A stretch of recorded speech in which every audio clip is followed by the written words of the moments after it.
You were our most feared podcast, but now there's something worse than you. It's Harmless Phosphorescence!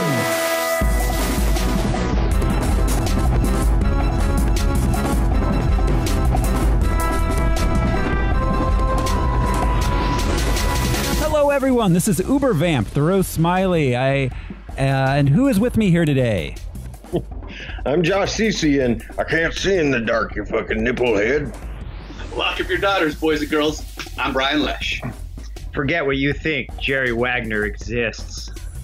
I'm Alaric Weber. Can somebody FedEx me some Krispy Kreme donuts? And this is Harmless Phosphorescence.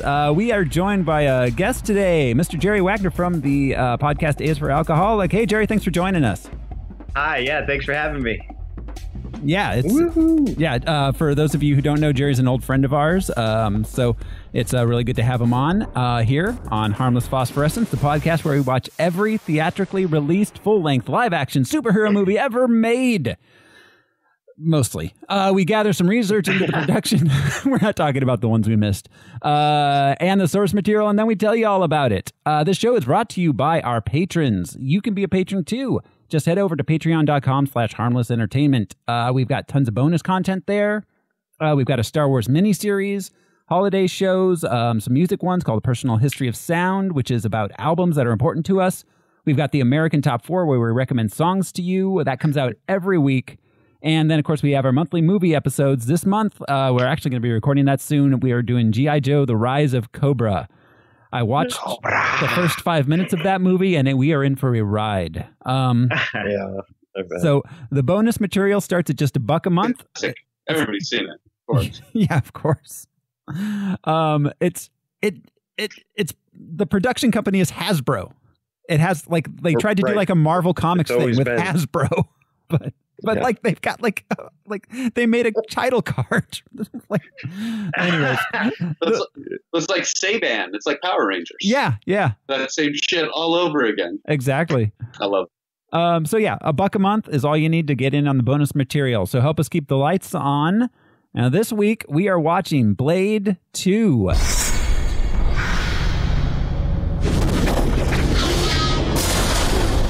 There's a world beyond the one we know, where the powers of darkness fear nothing but one man.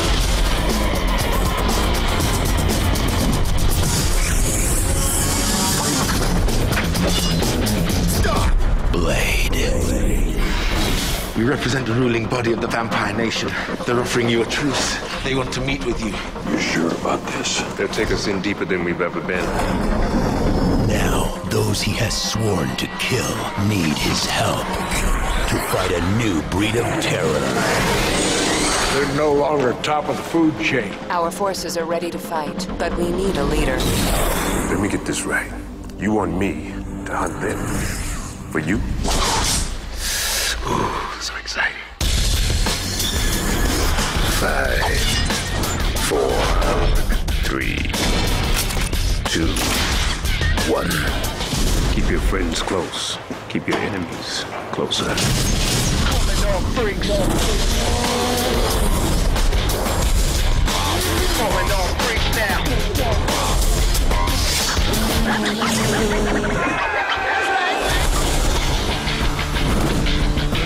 Here I am, Blade. Wesley Snipes. Not know who you are messing with. Blade 2. Call it off right now. Okay. So Blade 2 was released March 22nd, 2002. It had a running time of 117 minutes. That's not an hour and 17 minutes. Okay, yeah, you're right. They budget. Yeah. I watched a YouTube video and now I know.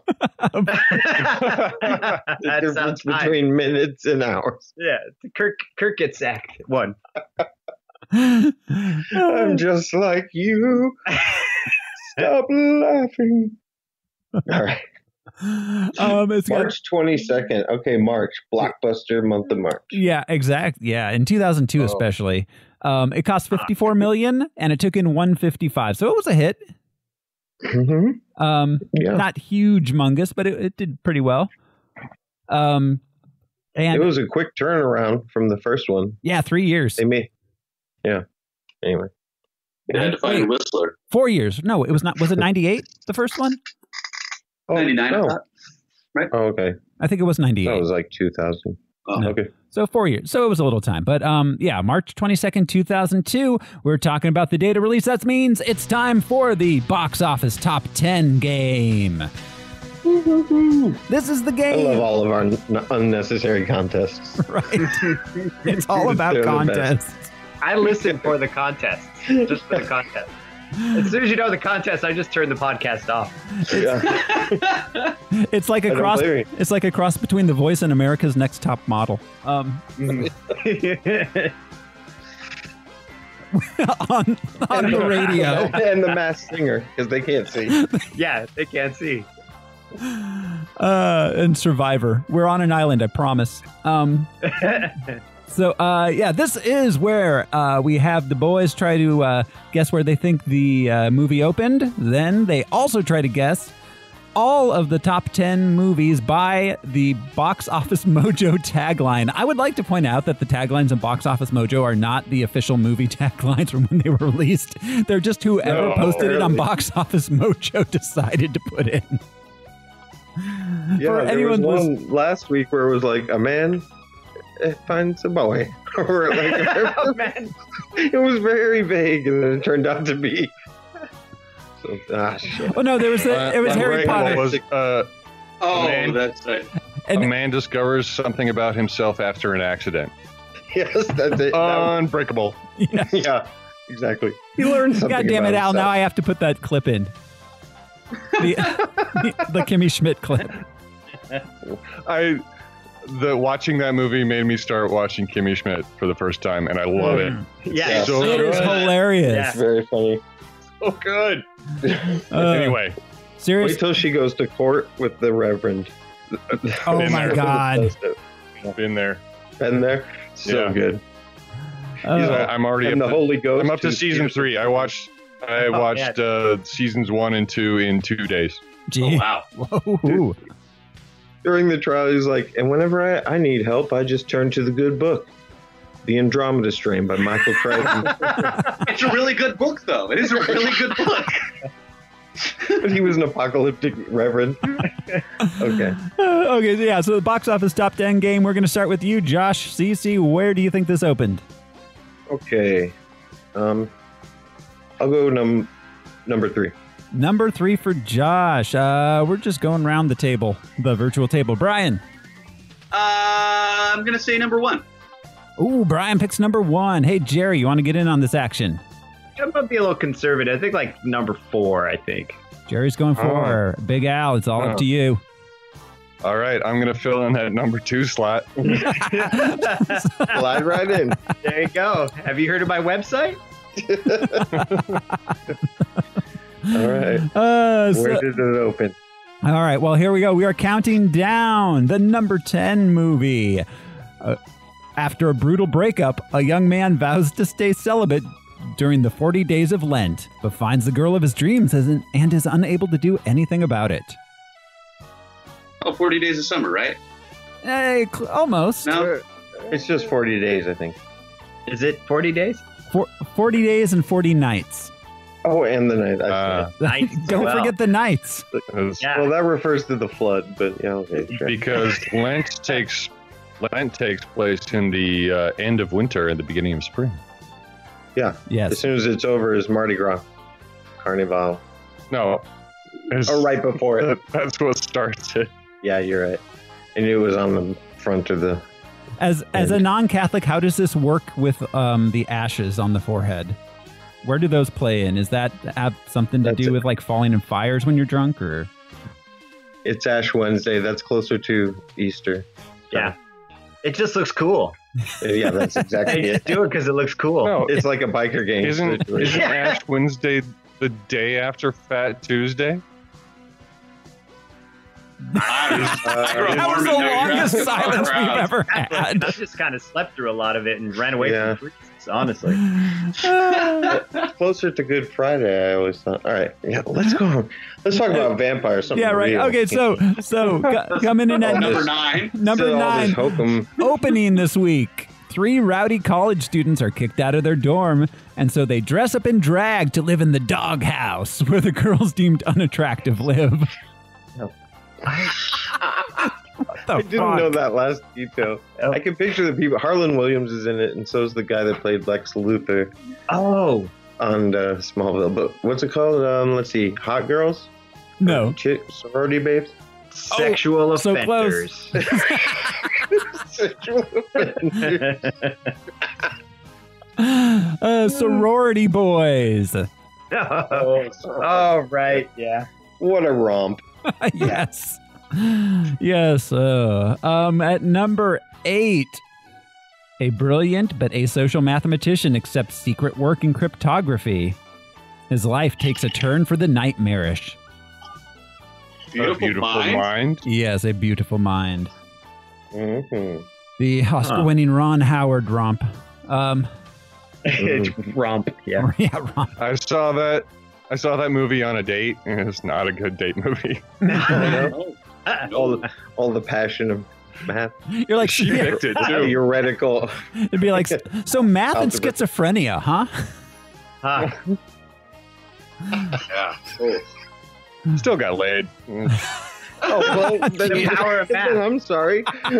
Well, then, bada boom, bada bing, Al. I don't think the movie helped. Just your natural all Al, you. It was all me. Alrisma. I would watch the Piglet movie if I thought we were going to get laid at the end. I did. Beautiful Mind is not bad. Hey, the Piglet movie is a panty dropper. Coming in at number 7. Hoping to alter the events of the past, a 19th century inventor instead travels 800,000 years into the future. 800,000? Yes.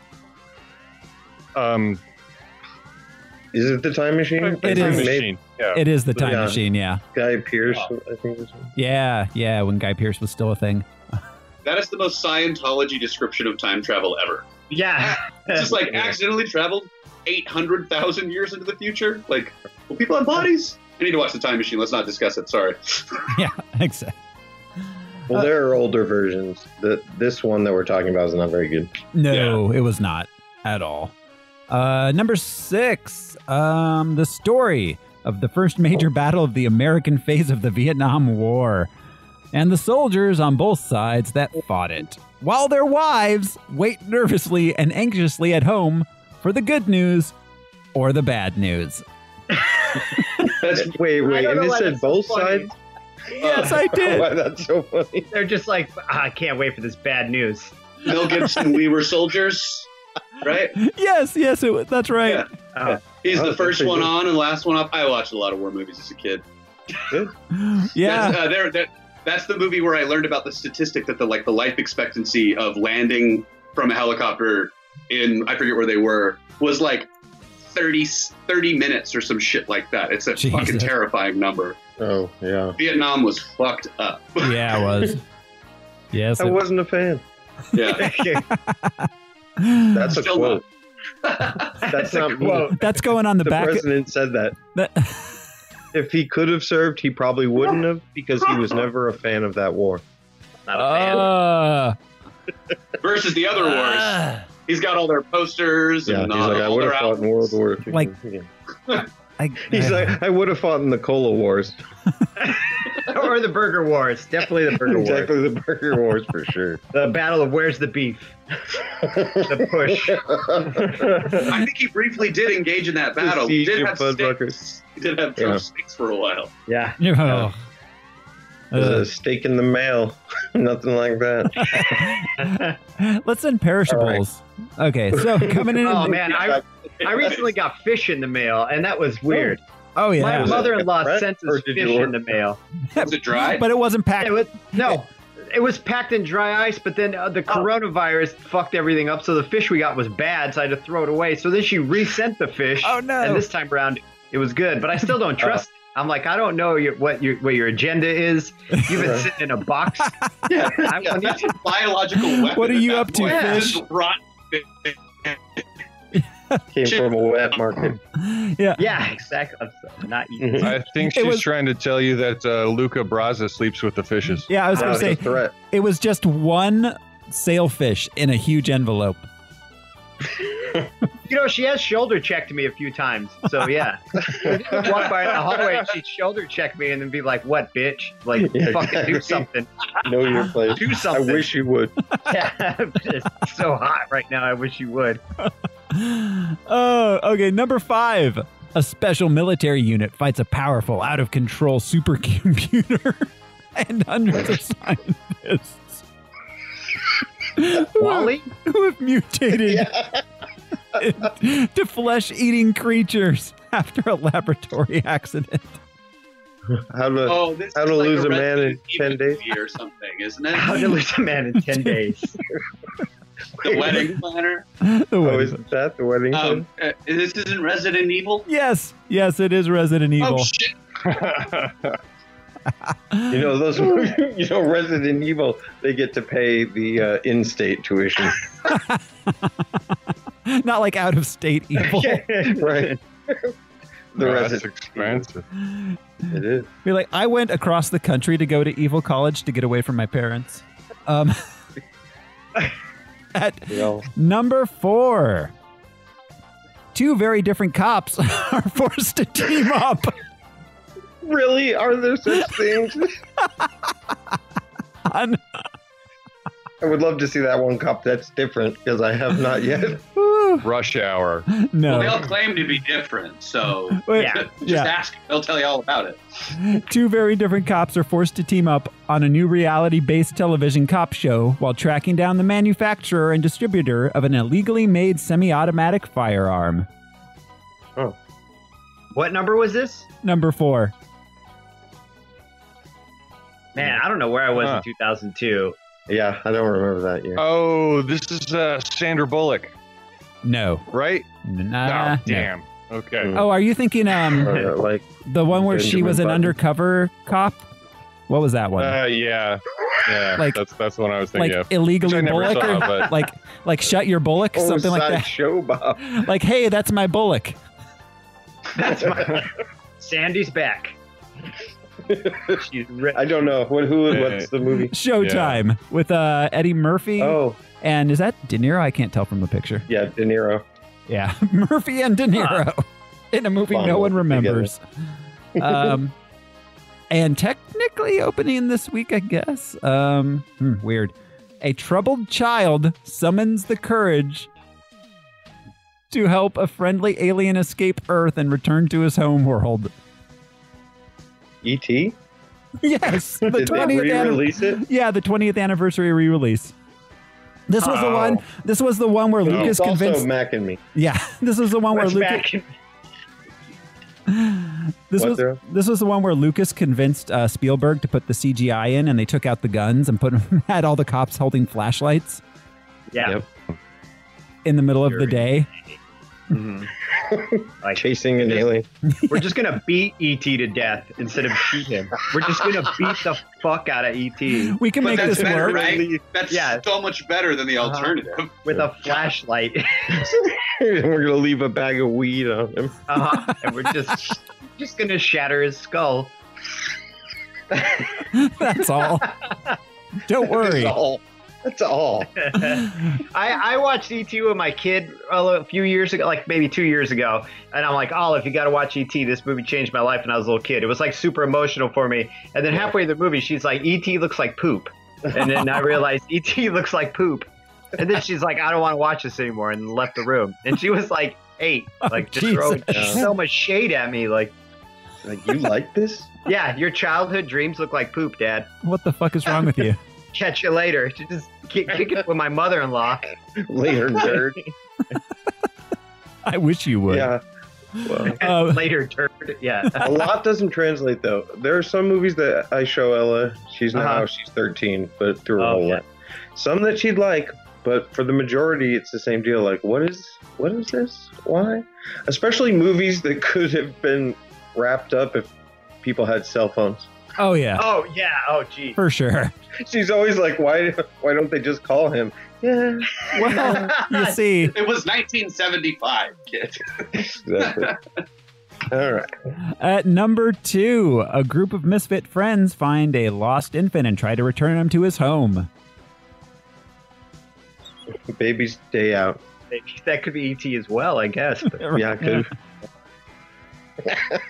I don't. Oh. that was number 1. No, number 2. Number 2. Jeez, sorry. O'Brien won. 2002. Bunch of kids find a lost ass kid. Take him somewhere. A group of misfit friends. Find a baby. Ice Age. They were friends. Wordplay. Uh, Yeah. and coming in at number 1, Blade forms an uneasy alliance with the Vampire Council in order to combat the Reapers. Nosferatu? Nosferatu. That shit was number 1. Yeah. With a bullet. This was Wow. Her Majesty's Secret Blade. Yeah.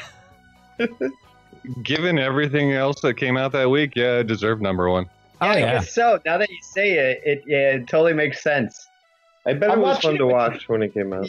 Oh, yeah, in 2002? Hell yeah. Yeah. The soundtrack and everything is super, super awesome still. Oh, yeah, the soundtrack is great. The whole Massive still have- Attack with Mos Def. I can't stop. Yeah, I love that song. I've loved that song forever, and I always forget that it's in Blade. The moment that they start playing it, I'm like, yeah, hell yeah. Yassine Bey now. No longer Mos Def. So that is the box office top 10, which brings us to characters. Al, this was comic book based, but was there any one new that we didn't discuss in the first movie that you're aware of? I don't think so. I honestly didn't research anything because I just assumed they were all made up characters. Yeah. For the Just for the movie. Blade's the only important comic book character in here. Mm-hmm. Yeah. Yeah, absolutely. So I could go. I still have my notes for Blade 1. No, we're good. We're good. We're good. We got it. It's nice. He was a ballet dancer, martial artist. He was? Yeah, no, he was. He was. All right. So this movie was directed by Guillermo del Toro, who is best known for, a lot of things at this point. Pan's Labyrinth, Shape of Water, in which he won Best Picture and Best Director Oscars. We will be seeing him again when we watch Hellboy, Hellboy 2. He's currently making Hellboy 3, Medea's Revenge. He is currently working on a Pinocchio movie for Netflix. Live action? Or Yeah. I mean, I'm sure it's a combination of. Yeah, but yeah. It's a creepy story. Yeah, it is. Yeah, yeah. It really The is. Disney movie is pretty creepy. I think we've talked about it before. The transformation into the donkeys. Yeah. Yeah. This was written by David S. Goyer, who we've discussed numerous times. It stars Wesley Snipes and Chris Christopherson, who we've spoken about before, so we won't go into them again. Inexplicably. The pairing that we always wanted. Oh, man. Yeah. Snipes and Christopherson. Christopherson. In the sequel to A Star is Born.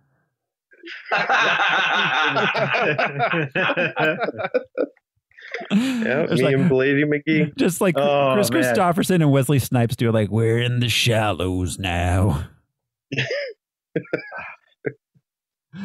Oh, What it's yeah. We've also got Mr. Ronald Perlman in this. His first big role was in Quest for Fire in 1981. Yeah. That makes sense. That totally makes sense. Yeah, he's totally a Yeah. caveman. Also, I love that you use his full name. It just, I don't know why, but Ronald Perlman sounds way funnier to me than Ron. Like, that sounds like a dentist. Yeah, exactly. And then he's your dentist. Ronald Perlman, DDS. Yeah. That's the one. He looked really small in this movie. He did. Yeah. Maybe it was angles and stuff because he's not I mean, he's average to tall. Well, but he usually plays the big guy. Like that's his. Yeah. That's his thing. He was smaller. He offered to wrestle Ted Cruz. Yeah, he did. Yeah. Well, no. That's right. Ted Cruz offered Ron Perlman to wrestle Jim Jordan. Right. And Perlman's like, no, I'll wrestle you, Cruz. And Cruz is like, no, you can wrestle my tough friend. I'm going to watch and masturbate. Right. I'll get the corner smoking 2 cigarettes wearing a diaper. I'm the money man. Yep. I'm sponsoring this fight. He wants to fight an actor, but not the guy who called his wife ugly. That he has been supporting for 3.5 years. He's like, anyway. He's like, what about the guy that's Sheldon? Can I do him? Fight him? Can I fight Sheldon? Can I just beat the fuck out of Sheldon? Like that, yeah, like that doughy son of a bitch has ever been in a fight. Really. Oh, God. My wife's been making me watch this show called Hollywood on Netflix, which is... Oh, yeah, I've been there. The new Ryan Murphy. Yeah. It's, well, I mean, yeah, it is what it is. But Sheldon plays a sleazy agent in the 1950s, a sleazy, secretly gay agent who's... he drops more goddamn F-bombs and talks about cock so much. Oh, my God, yeah. Are you going to stand there or are you going to suck my cock? You know, and I'm just like, what the fuck? That voice. My wife. Then he says bazinga. Like, yeah, same with yeah, then bazinga. That's my penis. Golly. Golly, guys. Shazam. Anyways, Ron Perlman.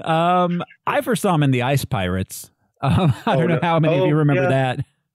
I also first saw him, but didn't see him in Beauty and the Beast. Yeah. Remember that? Yeah. Linda Hamilton. Yeah. My mom was a huge fan of that show. So was my mom. Yeah. Yeah, it was a real mom show in the 80s.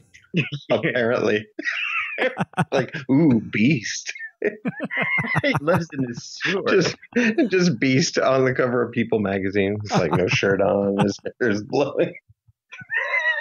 Beast. Okay.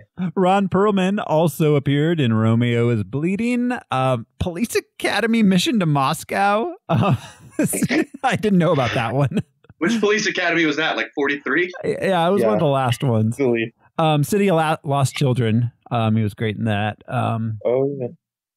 Dr. Moreau, Island of Alien. and then the zip code. Right at European stuff. Yeah. He was in Alien Resurrection. We will see him again in Hellboy. Oh, he's in Star Trek Nemesis. I forgot about that. On Sons of Anarchy for most of the show. And let's not forget he voiced Hotep in Scooby-Doo, Where's My Mummy? Let's not forget. Yeah. He's done a lot of voice work.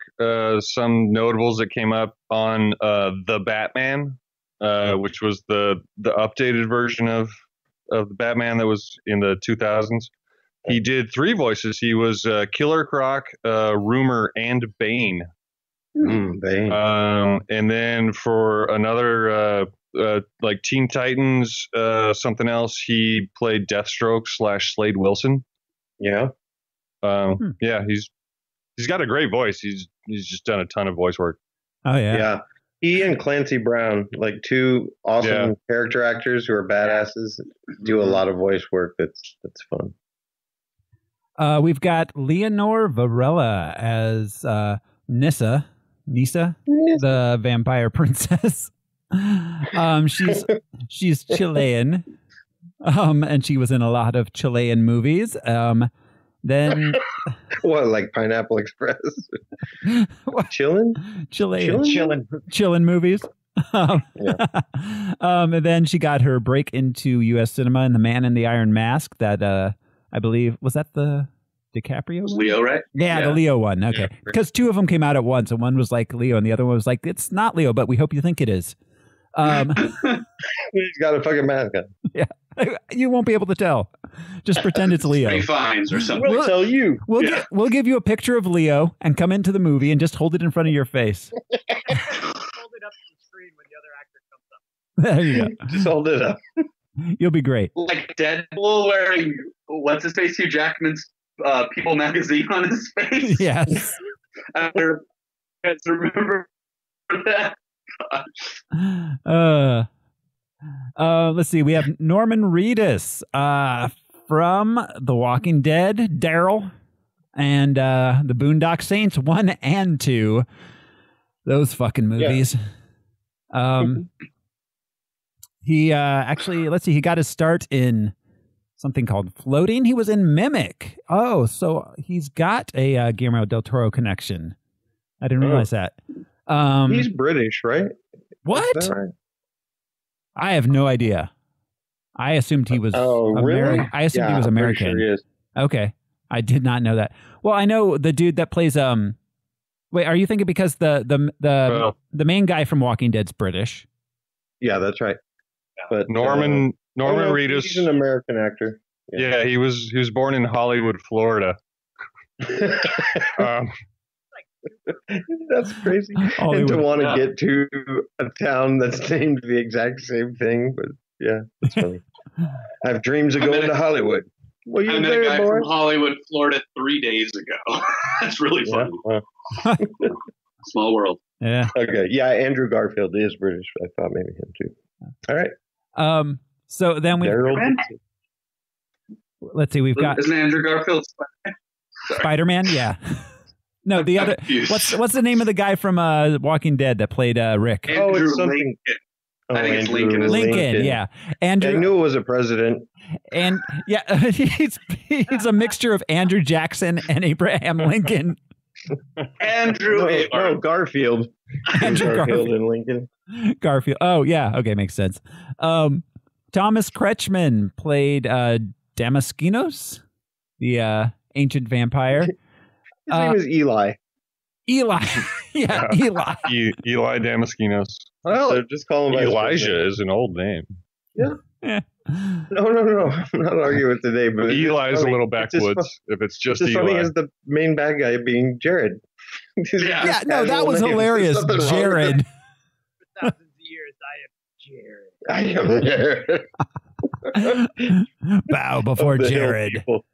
Right. Bow before Jared in his weightlifting garage. Exactly.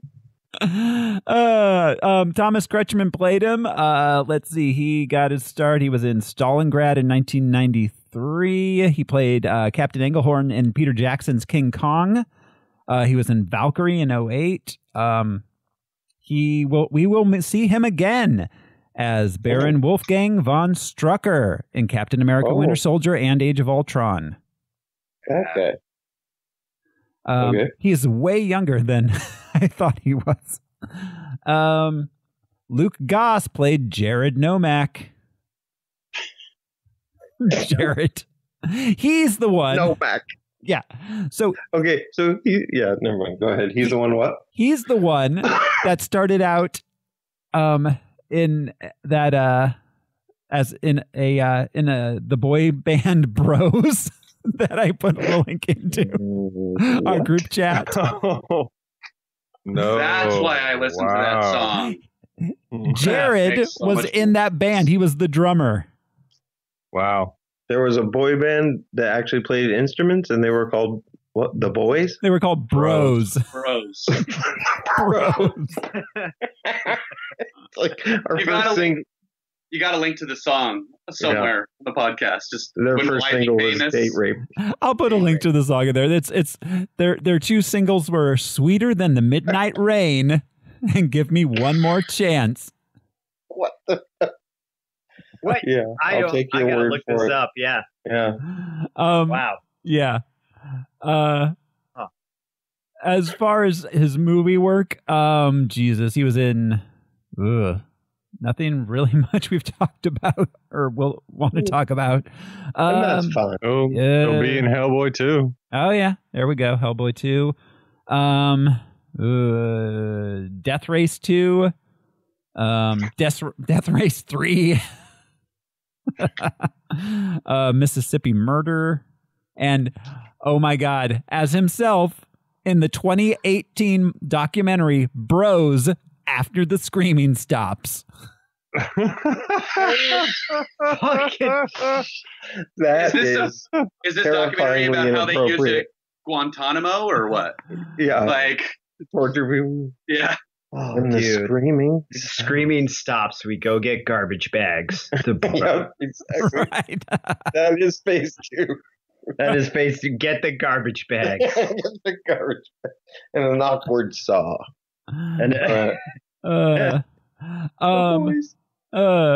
let's see. We have Matt Schultz as Chupa. One of the members of the Blood Pack. Dude, that whole thing. I don't want to go through all the Blood Pack. I'm just going to kind of name them off. We've got Danny John Jules as Assad from the Blood Pack. I know him from Red Dwarf. He plays Cat. Oh, did he use the cat? Yeah, he's Cat in Red Dwarf. Oh, crazy. I did not recognize him. He looked familiar. He was also in Lock, Stock, and Two Smoking Barrels. I know that. But Cat was a great character. Oh, yeah. And yeah, Red Dwarf is a great show. Yes. Let's see. Donnie Yen is Snowman. We talked about him briefly when we did our Rogue One patron-only podcast. Did he have a fucking line? I don't think he said a word. No, he was deaf. He wasn't deaf. He was mute though. He did some sign language at the begining, but he did have the earbuds in, so he was tuned in. He just couldn't speak. Snowman. Snowman. The Enigma. How does one earn that nickname? Well, he's got a particular set of kinks.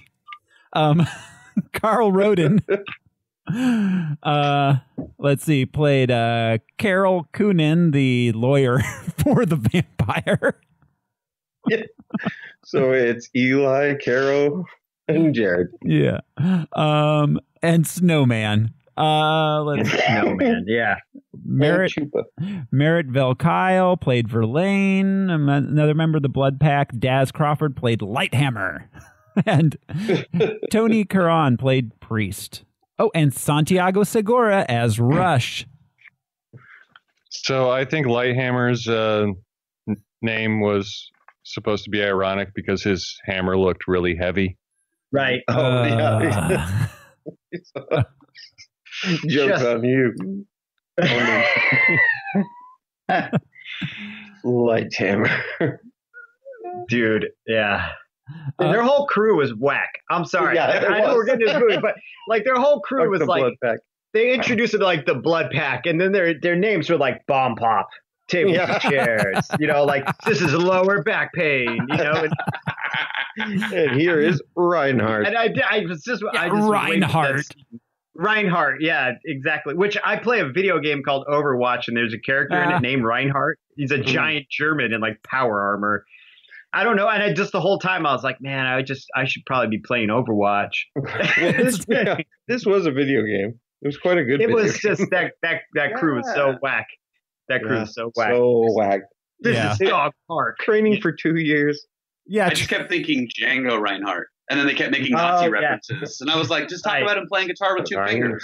I kept thinking Judd. Judd Reinhardt? Judd Reinhardt? Isn't that somebody? Judge Reinhold. Judge Reinhold. Yeah, close enough. Reinhold is somebody. Close enough.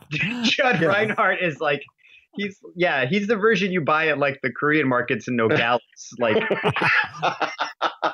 the knockoff superhero. The knockoff one, yeah. Exciting man. This movie, exciting man. Captain North America.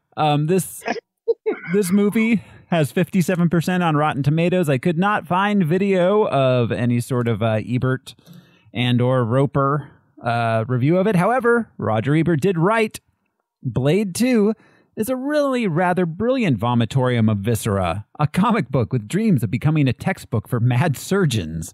There are shots here of the insides of vampires that make your average autopsy look like a slow afternoon at Supercuts.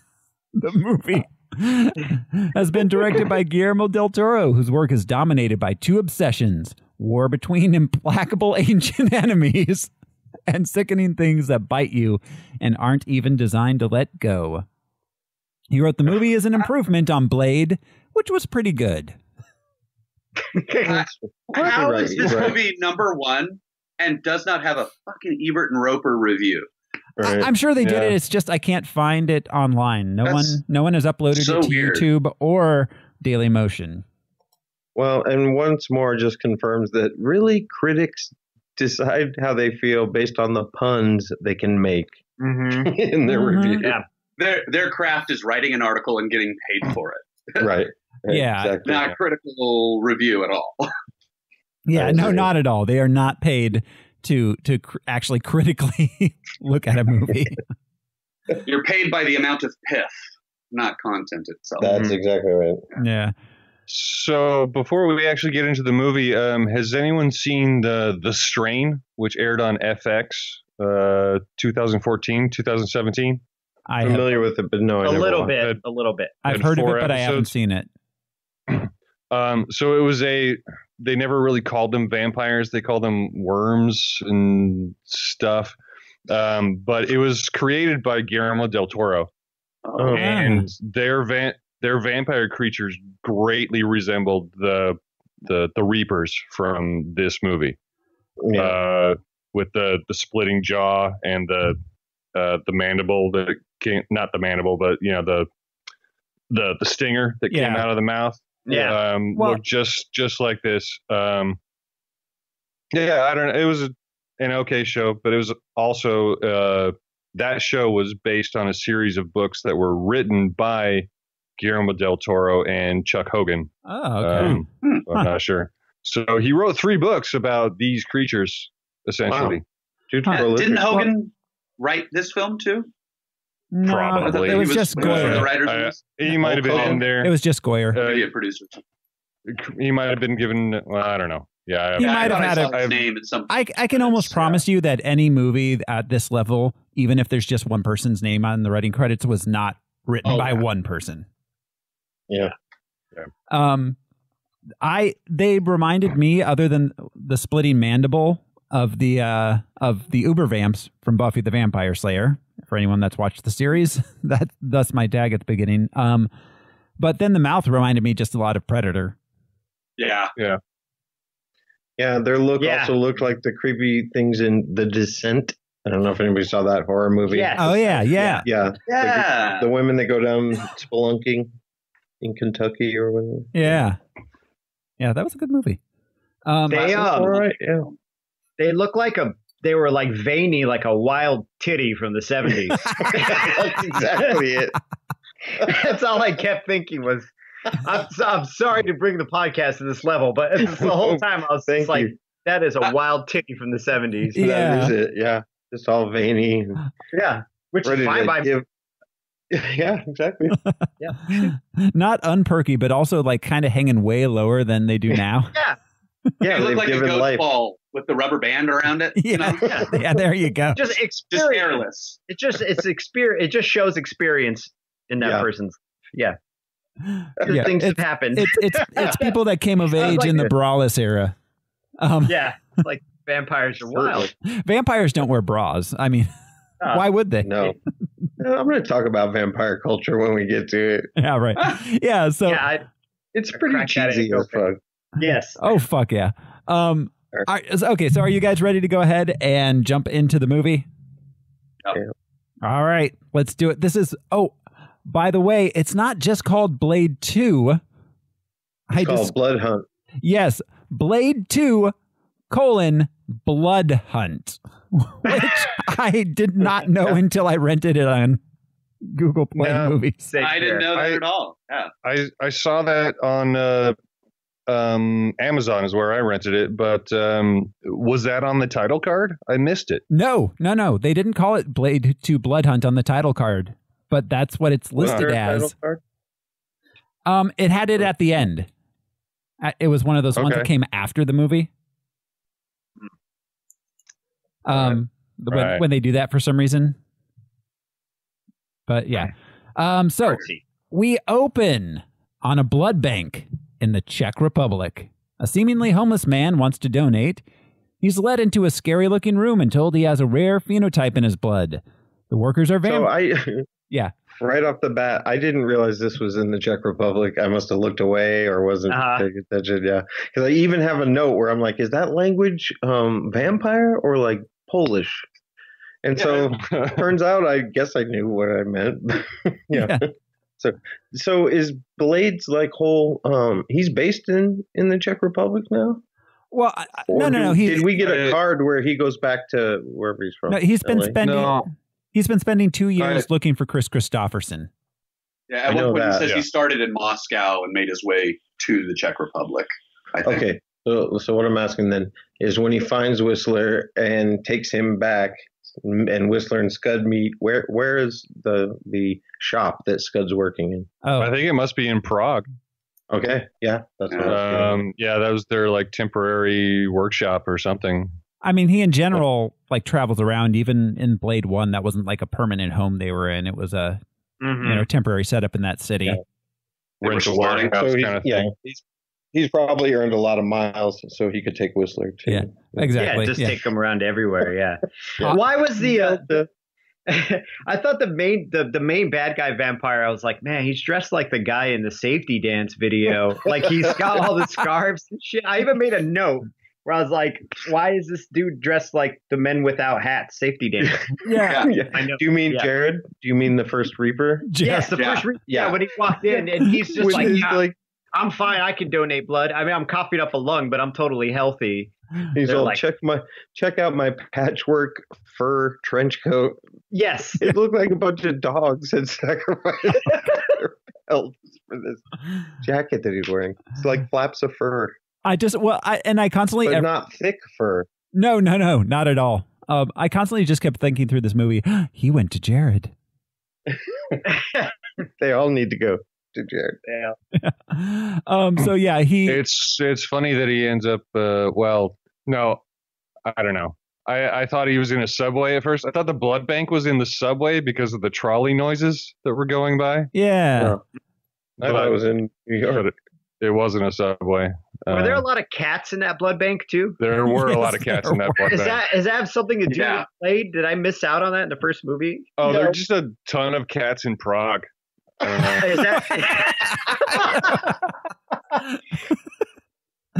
that anyone who's been to Prague would know? There's shitload of cats there. I have. I've seen them. They roam the street. It's a European thing. There are cats everywhere. Okay. Just roaming the streets, just coming in and out of buildings. Because also my notes, it just says cats in all caps. Like, with a question. Now imagine going to a health clinic.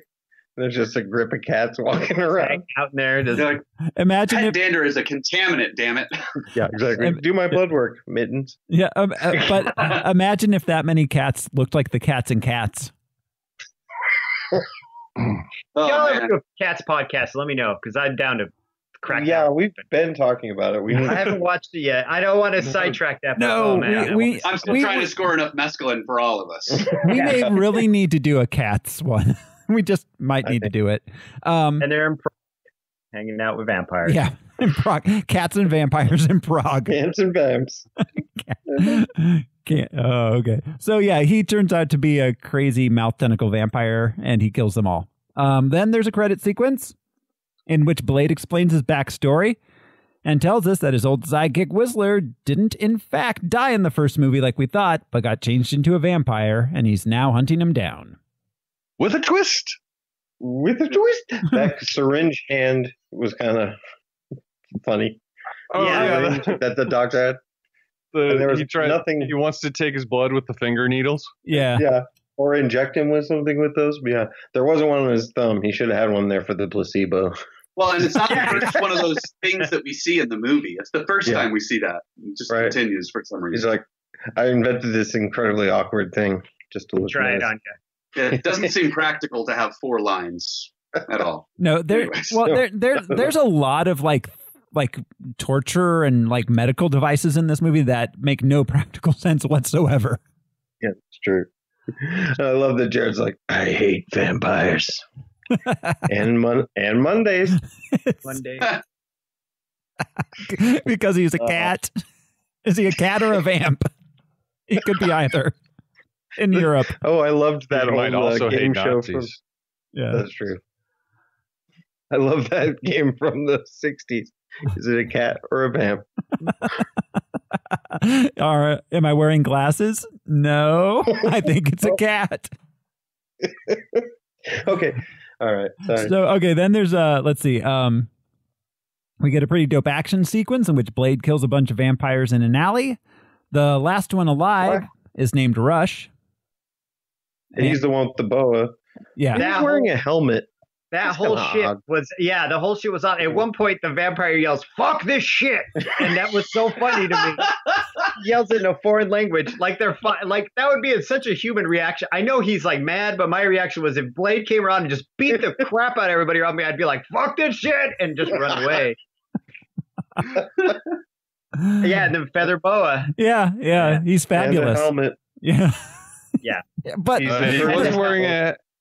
was wearing a helmet because of the motorcycle that he got on. Yes. Yeah, he's safe. He's all about safety, this guy. It's safety. He's a vampire. Why wear a helmet? Right. You still want to protect your dome. Dude, that shit hurts. Even if you're a vampire, that shit hurts. If you slam into a wall, that's going to hurt. That's true. Right. That's true. So, Blade questions Rush about Whistler's whereabouts. Rush says he doesn't know anything. But then it turns out he does. He takes him back to a vampire hideout where Blade kills a bunch more vamps, and he lets Rush go for showing him the way. Tells him he'll see you later. So they had sort of a grow your own Christopherson pod. I love though when he goes in, he whips everybody's ass. They smash into him and he points and he's like, "Catch you later." You know, they had that smash it line, and in my mind, I just for some reason imagined them smashing into his face and him just being like, "Fuck you," and then that was it. And for some reason, that's when I started laughing. That was the first point I started laughing, was him just being like, "Fuck you," you know. Anyway, Christopherson in the. Is it in a back to tank? He lets that guy go. He gives him that line, "Catch you later," because prior to that he said, take me to him," meaning Whistler, "and I'll consider you a loose end." Yeah. So he keeps his promise with that dude. He's like, "Yes, you're right. Catch you later, bro." Yeah. He's a man of integrity. Yeah. This Blade. Did anyone else want to call it the Blade Cave? Even drove into it. Like, oh yeah, the Blade Cave. Yeah. yeah. Okay, yeah. So he takes Whistler back to the Blade Cave, and where we meet Scud, his new gadget man. Blade locks Whistler in a room, gives him a shot to make him not a vampire anymore. Why isn't he just giving that to everybody? So easy. I know. One shot, bullets with those, clears it right up, like gonorrhea. And then exactly. So it's because he found him in the stasis chamber. He thinks it'll work. It wouldn't. So it's he gives him an accelerator retroviral detox, which that's what it's called. Yeah, of course. That's what they called it. Yeah. No, you were right, science man. But I guess it wouldn't work on every vampire. It just worked because he's been in a stasis chamber this whole time, or so he thinks. Yeah, he's turning all the way. Yeah, that kind of thing. Okay. Yeah, exactly. Yeah, that makes sense. So they want to use him as bait. That's what they've been doing, using him as bait. Yeah. It didn't work though, because Blade came to them to catch the bait, and then nobody killed Blade. You know what I mean? Like it was like your plan worked up until the point where your part of the plan was supposed to come into action. Right. Well, no, except the vampire choices are very strange. Like, no, because their real plan was to pull him into this fake like blood hunt thing. So that was it actually all worked. Their plan did work. They wanted his DNA. This whole thing allowed them to find the Blade Cave. Yeah. The only thing that didn't the temporary Blade Cave. Right. Yeah. The only thing that didn't work. He's all, check it out. The only part of the vampire plan that did not work was that Jared found the secret vampire lair very easily. Who did Jared? Jared, yeah. Yeah. Okay. So, anyways, the next morning, Whistler's alive and devamped. They catch up, and then Scud and Whistler trade barbs. But before they can really they catch up. I love it. Christopherson's like, "How long have I been? How long was I gone? Did Ross and Rachel?"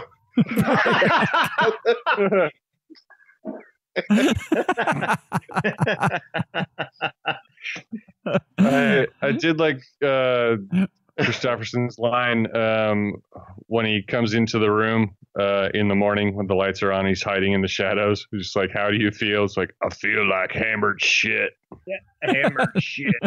It was like, and it wasn't a light hammer. Like I've been there. It was not a light hammer. Yeah. Be like, hey, language, Whistler. we're not in front of the kid. Yeah, right. This is a family blade. We're werewolves, not swearwolves. Family blade cave. Family bad cave. Family blade cave. All right, so they're being infiltrated by vampire ninjas. Blade fights them, but before anyone is killed, they tell Blade they came to offer a truce on behalf of the vampire nation.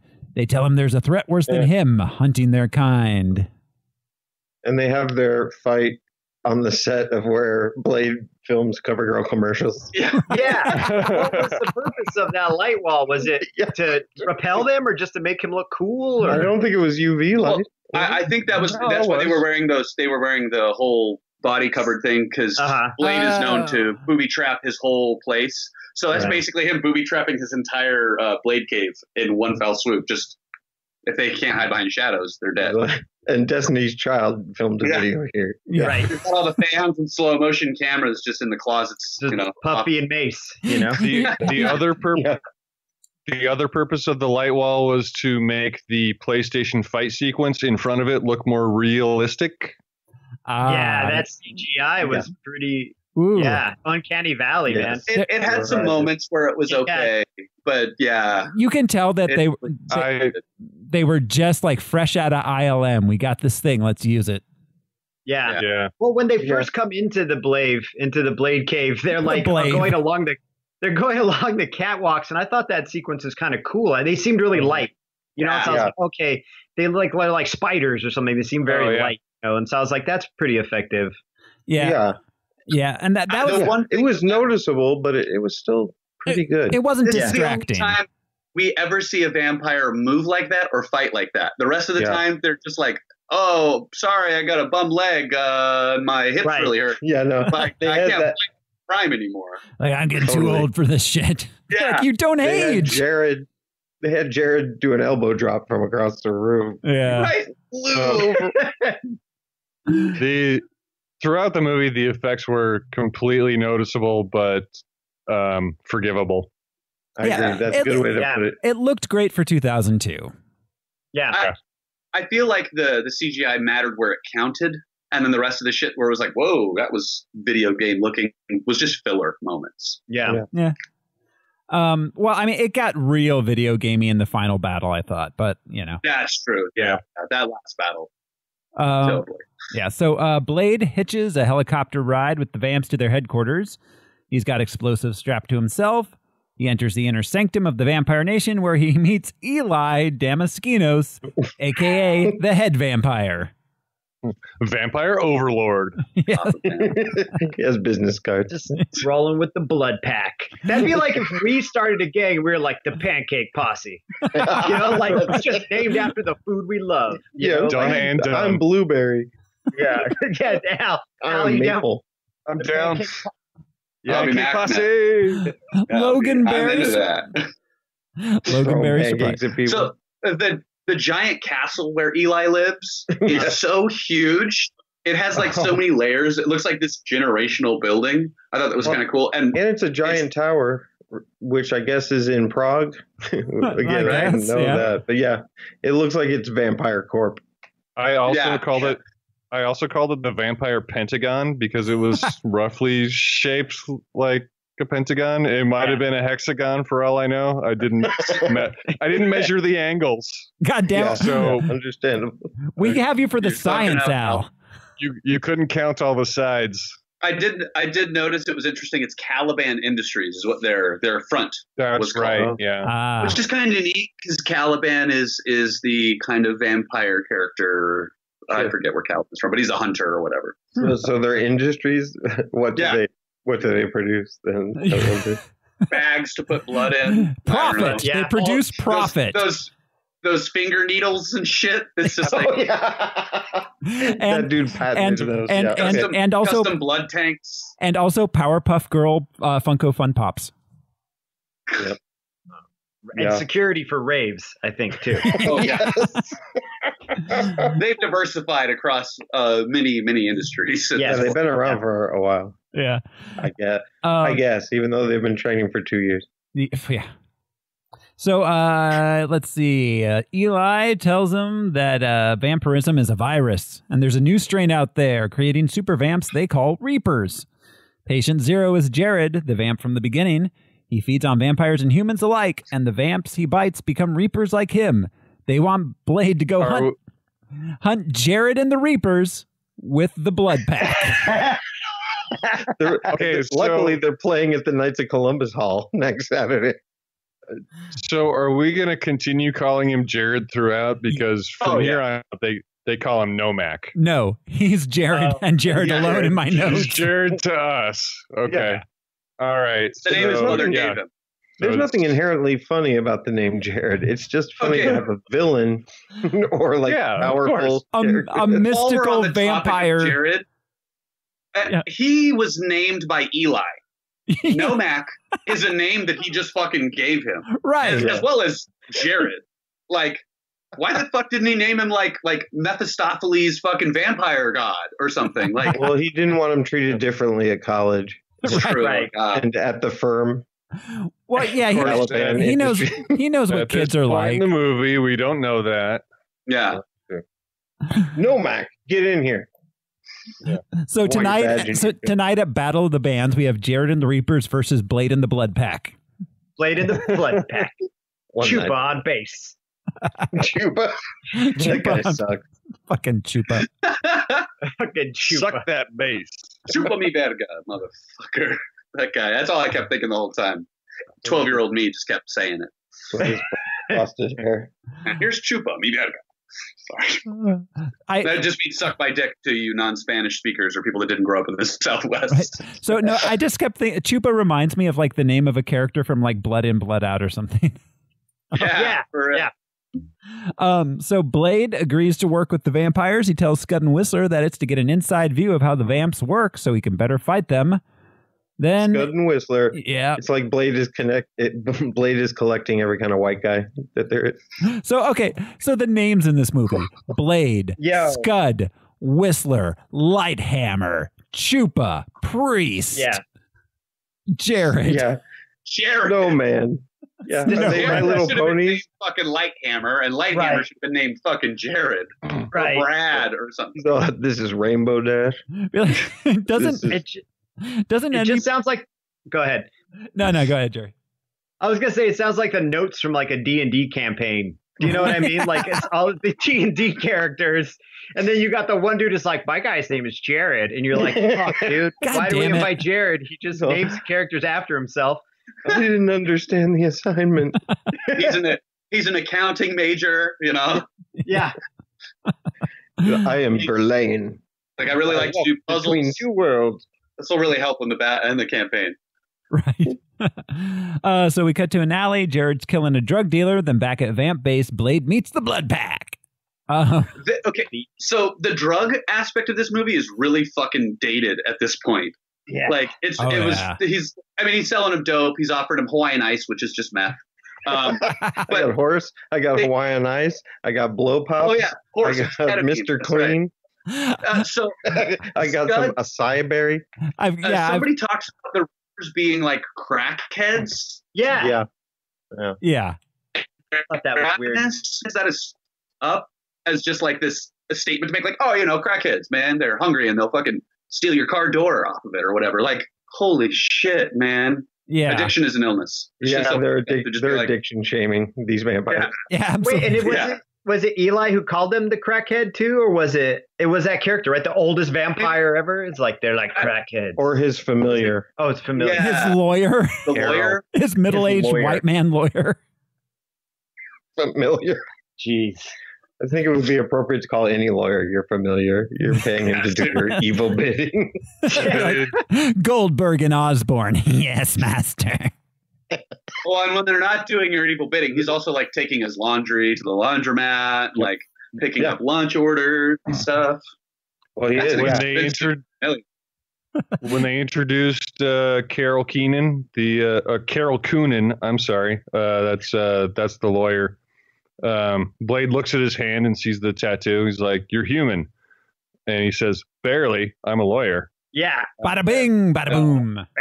Bam. First, we flogged the lawyer. Yeah. Lawyers are untrustworthy. Husbands can't do anything right, and wives are nagging shrews.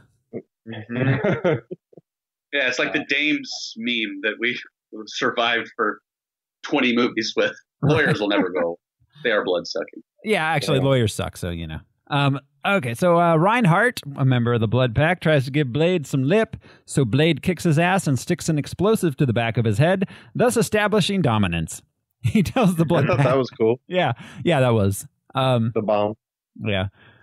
Did Reinhardt's line, "Do you blush," make any sense? What the fuck did that mean? What did it mean? Was it because he's half human? So if you're human, you still have blood flowing through your body. Yes, and it's also a racial thing too, because Wesley Snipes is such a dark black man. Yeah, it's like, do you blush? Like, yeah, motherfucker, but you just don't see it. Like, fuck you piece of shit. Yeah, I mean, weird. It was a weird line. It was a weird line. That kept happening throughout the movie. There were like 4 times until it paid off, I guess. Do you want to kiss me, Blade? I mean, it's obviously a reference to the "do you bleed" kind of joke, right? Like, right. But yeah, it just seems racist because Blade is so dark. There's one thing I want to know: do you poop? Do you poop? Does poop come out of you? Do vampires poop? Does a bear eat in the woods? Do vampires poop? Yeah, yeah, because they just drink blood. They don't eat people. They just drink their blood. Do they? Well, and it goes into their gastrointestinal system. Like, do they have? Yeah. Like, I don't know. Yeah, that's a great question. No, in fact, vampires do not poop. The blood they just absorb the blood. They absorb it. It goes into their system, and then it sort of decays a little bit. That's why they need more. No poop. Vampires don't poop. Thank you, Al, our leading vampirism scatological expert. Nice. Do they have sex? Do they have sex? I know they're very sexual. Oh, yeah. I mean, I don't know. You can have purebred vampires are the children of vampires. Yeah, so they so they do reproduce. Very confusing. Yeah, we talked about this in the first movie. Like at some point a vampire gets pregnant and like gives birth to another vampire. Well, the vampire princess even says it. She was like, "I was born a vampire," and then I was like, "But how long did they gestate? How do they? How long do you a vampire baby for too? Like, well, I have no idea how long they gestate, but so there's a race of pureblood vampires, and they carry this virus. That when they bite a human, they become vampires, but they're not the pureblood vampires. There's always this dichotomy between the purebloods and the human vampires. That's all very clear. That's all very clear. I just we always thought of them as immortal, but I guess we can say they age because look at Eli. There's always been the crusty old vampire that doesn't look like everybody else. Yeah. So maybe they age very, very slowly, but yeah. Maybe 9 months, 9 years. How does that vampire baby age so fast? Yeah, I'm in the 3rd trimester. That's 12th year to humans. Years. Yeah. I've been pregnant since 1976. You son of a bitch. All right, so Blade kicks Reinhold's ass, sticks the explosive to the back of his head, and he tells the Blood Pack that they'll be taking orders from him now. He wants to go check for Jared in the vampire hotspots, and they recommend the House of Pain. Blade knows this whole time that this shit is a ruse, supposedly. Yeah. Yeah, that's right. All along he was on All along.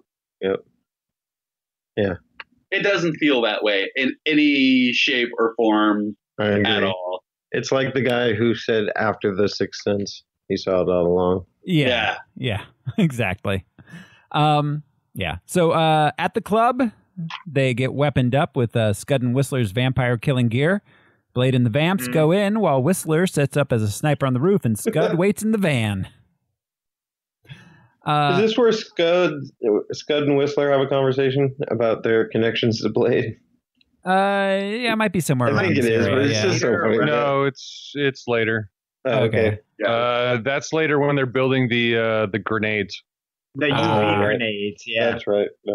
But this, so when Scud is in the van, we see the second appearance of the Powerpuff Girls on TV. Yeah. Yes. Which continue proving that Scud has some weird sort of Powerpuff Girl obsession. It's not weird for a grown man like Powerpuff Girls. It was a pretty good show. Fun cartoon. Yeah. I don't think I've ever seen a full episode, so maybe. Oh yeah, I can't speak to it. Maybe it's a great show. Yeah, no, it's pretty funny actually. Yeah, it's got that late '90s kind of like almost for adults Cartoon Network thing going on. Yeah, Invader Zim light kind of thing. Yeah, that's a good way to put it. Yeah. So inside. Anyway, Scud really digs him. Yeah, he does. Inside the club, it's a typical vampire dance party. We've seen it so this many is kind of times. where it's like you're looking around the room, you're seeing the stuff they do for fun, you're seeing the way they're dressed and danced and dancing, and they're always at a rave. Now I know that's time specific, era specific, but it just doesn't look fun. It doesn't look like a good time. That a bunch of powerful, immortal people. Yeah, like dancing to Aphex Twin or something. Yeah, exactly. Yeah. Like those look like raves that used to happen off of 6th Avenue in Congress downtown in the basement. Yeah, absolutely. The basement of that joint. Yeah. It's just it's all pretty lame and cheesy. It's super lame and cheesy. Yeah. Well, and then they're like dissecting people's backs. Like you see people's spines at certain points, and it's like, who is that for? Who's enjoying that? Do you notice the Feather Boa Rush, the vampire, dances behind Blade at one point? He's like behind him dancing, and he's like giving him eyes like, "You didn't catch me," and like dances by like. I think Blade smiles at him and he runs away. Right? Yeah, that's right. Oh, right. Yeah. Whereas if I saw Blade and I was Feather Boa, I'd be like, I'm going to the other rave because this dude fucking tried to kill me. I'm leaving Prague. Yeah, I'm leaving Prague. Here. I'm going to lay low for a few weeks. And I'm going London. to the Ukraine. Yeah. London, Well, I mean, as we find out later, he did in fact leave Prague. And go to London. Yeah. That would be a shitty place to run away from that guy. See, I'm pretty sure this was the only vampire rave in Prague that night, and that's why they picked it to go check out. They're like, there's going to be a bunch of vampires here. Obviously, the Reapers are going to show up. Yeah. So he's like, I got to get out of here. I sold that dude some Flintstone vitamins and told him it was ecstasy. Yeah, it's organic ecstasy. Got to get this shit out of here. So vampires are immortal, right? And culture is always changing. Yeah. How the fuck is there a monolithic vampire culture where they all just wear black leather and fucking rave? Yeah, because most of these people are probably like 100 years old, 50 years old, 300 years old. Yeah. None of them want to fucking listen to techno. Right. You'd think they'd be like, you know what? I really miss hearing Chopin or fucking, like Duke Ellington or some shit. Also, just a vampire, now a vampire. They may, or go swimming. Like they may want to just knit or go swimming. They may have normal human activities that they want to do. They all want a French kiss with razor blades. Yeah, exactly. They're all super fucking edgy in a very millennial way. Not millennial, the generation millennial, the turn of the millennium. Dressing like it's the Matrix. Yeah, they're edgy in a Gen X way. In a Gen X way. Yeah, there you go. Exactly. For sure. Leather and latex. Yep. So in the club, Reinhardt gets to be a grumpy Gus at Blade. Then, meanwhile, underneath the metal grate floor, Jared and the pacemakers can smell the daywalker. Jared in the basement. Barry across them. Yeah. The Blood Pack. It's the Battle of the Bands right there. Yeah, Jesus Christ. Everyone's fucking all the names for the groups and the people and everything. I just Yeah. The Blood Pack spreads out and searches for the Jerrys, who immediately get the drop on the vampire Dirty Dozen, while outside the pack attacks Scud in the van, where Whistler has mysteriously disappeared. What was up with that? That seemed like it was something, but then they never followed up on it. They mentioned it. It's like, I'm not filming today. Yeah, that's how it felt. It was like he needed a day off. Yeah. Just stuck in his trailer the whole time. It was all Sunday morning coming down. He's like, I'm writing a sequel to me and Bobby McGee. About what's going on with Christopherson in this whole movie. He's like, his hair, he's got like Karen hair. He's got like a 65-year-old woman's hair, right. But he's dressed like the dude, I don't know, the dude who brings like the dumbbells to Danzig on tour or something. I don't know.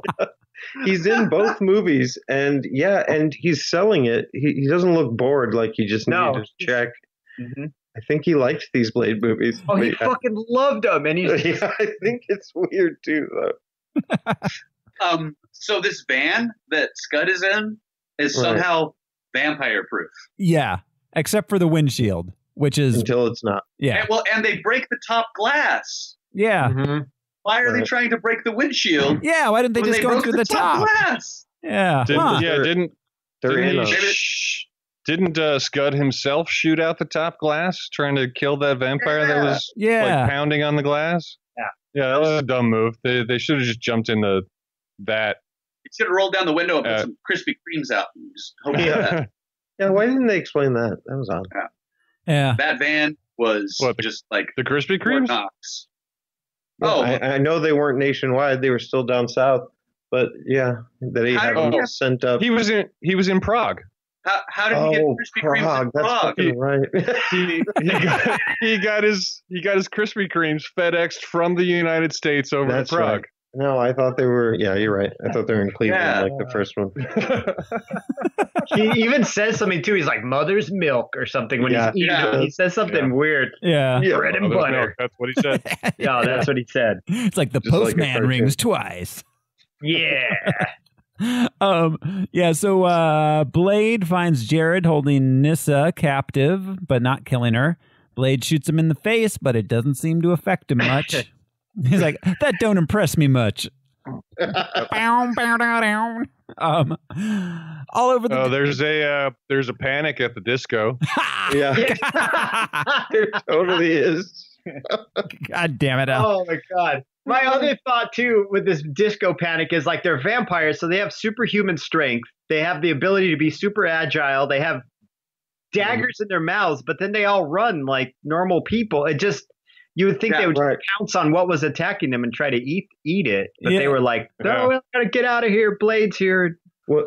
Blade's here. Well, and Blade's just walking around the whole time. You think he'd have been like, oh shit, that's Blade. Let's get out of here. You killed my uncle. You asked. Prepare to die. Yeah. Sorry, Al. I saw you coming in for that. They are all these things, immortal, very powerful, this and that. But when you stop to think about it, their weaknesses are, the majority of them are things you have around your house. Yeah. Oh, yeah. You know, garlic, wood, a cross, sunlight. Yeah. The only thing is you don't have holy water, but how does a vampire know it's not holy water? Right. You just tell them. Yeah, just tell them. Hey, I bless this and I'm awesome. Yeah, I got this from a priest. Yeah, get ordained on the internet, then bless a whole bunch of water. Yeah. So the vampire bros discover that the Reapers seem to be basically unkillable. They got the predator mouths, but daylight does kill them. Scud takes one down with his UV rays. And it doesn't stop everyone from shooting throughout the rest of the movie. Even though it's established, even in dialogue, that it doesn't do anything to them. No, they just keep shooting them and shooting them and shooting them instead of just shining the fucking UV lights at them. Yeah, just the light. Yeah, where's the light? You've seen movies made in America before, right? Like you can't have an action movie without guns in the third act. That's true. That's true. That's what I mean. Yeah. Also, was the blood pack formed specifically for this mission? Except for that WrestleMania fight. No, it was formed to fight Blade. Specifically. Oh, really? Yeah. And that's what's funny about these immortal characters only training for the last 2 years to fight the Daywalker. Yeah, you keep it's like 2 years. Yeah. You've been training for 2 years. Yeah. Yeah. Well, it's less than a pilot. And then okay, so there's a ton of vampires dressed up like fucking like SWAT members like later in the movie. Yeah. It's like what are they normally there to like fight these guys? Yeah. Who besides Blade? We saw them in the blood bank in the beginning, but yeah, they're like SS stormtroopers. It'd be like, wow, So- I'm a vampire and I still have to be a fucking cop. Blade is unique because he is the Daywalker, right? Yeah. And in the first movie, they show us how Blade is created. His mom was pregnant. She was bit by a vampire, and he became in that department store where she gave birth. Yeah. Like, how does any of that require Blade in particular to do this shit? Shouldn't they just go to a maternity ward and just steal a bunch of pregnant ladies and bite them and wait to see what happens? Yeah, wouldn't that be much easier? Yeah, than capturing this fucking superhero Blade? Right, make your own blood or Daywalker and raise them. Yeah, and then you raise them up to be, whatever, your little cash cow, or you evil Daywalkers. Yeah, evil Daywalker. Bad they just Daywalkers. Yeah, this plan is very shallow. Which I call Republicans. I want to see the evil moonwalkers constantly sliding away from you. Well, there was the one evil moonwalker. I was going to say there wasn't one. The one. So yeah, then one of the vampires is the asshole that doesn't reveal he got bit. Lighthammer. Always. Then Blade fights Jared. He's a tough guy. Yeah. Well, yeah, and it's a typical like I didn't get bit by a zombie bullshit, but he's the vampire doing it. So yeah. So Blade fights Jared, who gives him the old "we got the same enemy" bit. Jared's winning, but it's daytime now, and the sun comes through the window, causing him to flee. So the group picks up the pieces, kills one of the guys that got bit, and Whistler and Scud show up. Whistler leads them to a sewer entrance where they capture an injured Reaper. Then we cut back to... so this is where it kind of explains what what Whistler was doing when he abandoned his post. He says he came across some Reaper action, Reaper action, he said. Yes, yeah. Little Reaper action. Little Reaper action. So he like boned out to go follow some Reapers and caught.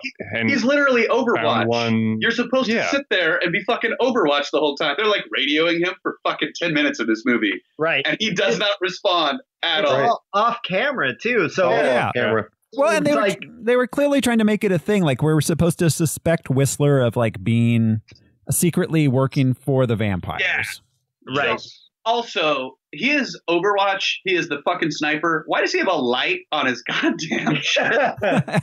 To read his magazines. Yeah, literally. Like, well, do the Sudoku. He's like, I hate doing crosswords in the rain. Well, why did he leave the light? That's a song he wrote when he left. Crosswords in the Rain by Chris Christopherson. I guess just the Reaper just distracted him, so he's just like, "Fuck this light! I gotta go see I gotta get a little Reaper action tonight." Yeah, he's like a cat hearing a crinkle. Yeah, this whole sequence in the movie was where this movie started to rock. It started to no longer be stable, and I was like, "What the fuck is happening right now?" Yeah, the van went on way too long, but needless to say, yeah, for sure. Okay, so let's see. They take the injured... Well, okay, so wait. First we cut back to Eli at the vampire headquarters where we learn he's got some sort of evil scheme and he's willing to sacrifice everyone for it. Then the blood... he's got a man on the inside, he says. Oh, yes, he does. He does say and we're supposed... See, it wasn't clear to me we were supposed to think that was Whistler. Talking about it now, I see it, but... that's probably why they added him disappearing. They probably added that to make that more clear, rather than having that be a thing they had to write around. Yeah, it didn't make it more clear though. It really didn't. Yeah. So, okay, the blood pack takes the injured Reaper back to the lab where they examine it and figure out it's dying because it hasn't fed. You know, everything dies if you don't feed it. Right. And if they don't feed every few hours, their bodies consume themselves, except for Jared.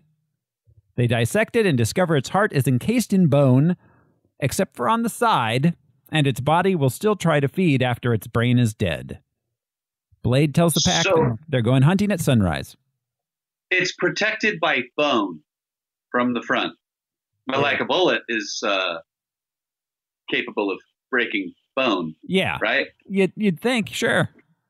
Yeah, but it has. Oh, yeah, you're right. Yeah, I don't know, like a silver bullet and some bone. Yeah, I don't see what the bone is doing. Like maybe it's extra hard bones. It's that's what I was thinking. Yeah, super but vampire also, why bone. Didn't they just shoot it in that weird butthole in the middle of its chest? Right. Now that they know it's got a butthole in its chest, it's like shoot chest butthole. Yeah. Somebody even says, "What is that?" It's like, you tell me. What does that look like to you? It's a butthole, Reinhardt. I'm not a doctor, but that's a fucking butthole. Clearly, shoot it in the butthole. Right, exactly. But no. It'll if it doesn't kill it, it'll hurt. It'll hurt a lot. It'll make him stop for a minute and be like, and if it does kill him, you'll know it was never meant to be. And I kept wondering. That's what's always going through my head. Let him go. The shooting in the butthole thing. Yeah. Well, and I kept wondering. So, like, they all have like swords and blades and stuff. So why don't they actually just cut their heads off? So yeah, sure, the body will still keep coming, but it won't know where anybody is. Right. Exactly. Cut that off and kick the head across the room, and then just have to deal with the rest of it. Yeah. Just play Marco Polo. We would have made a better blood pack. I think we would have made a better blood pack, personally. I think so. What would our nicknames be? Oh, I don't know. I definitely lower back pain. That's me. I'm maple walnut. I like the MacNut pancake idea. The pancake posse. I'm C negative. C negative. That's my blood type. Sorry, my dog's in. And Al's the Rambler. Okay. Yeah, I was in the tradition gonna, of Chris Christopherson. I was gonna go with honey socks still, but the Rambler. It was an '03 dag nabbit. Yeah. So the that's when I invented the turlet.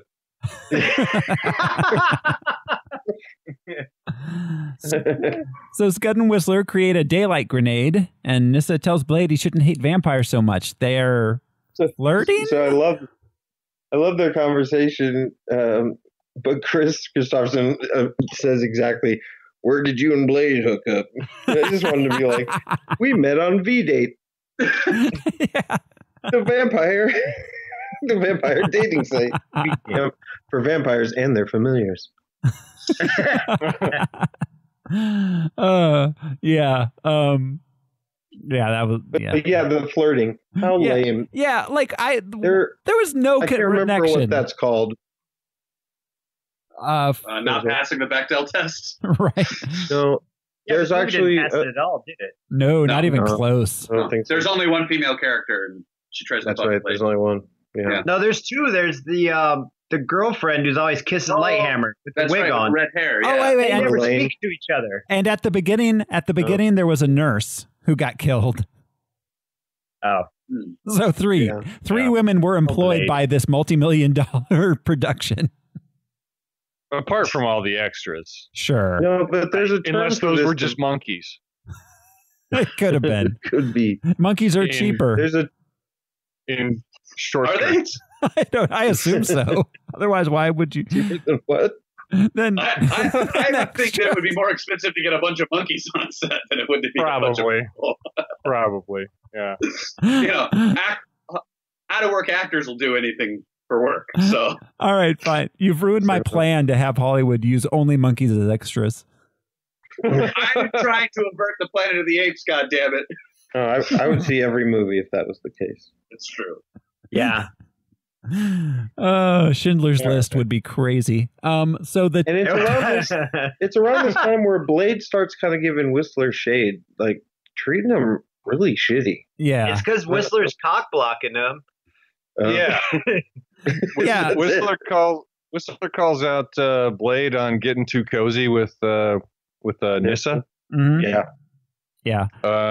And Blade's just like, your words are hollow.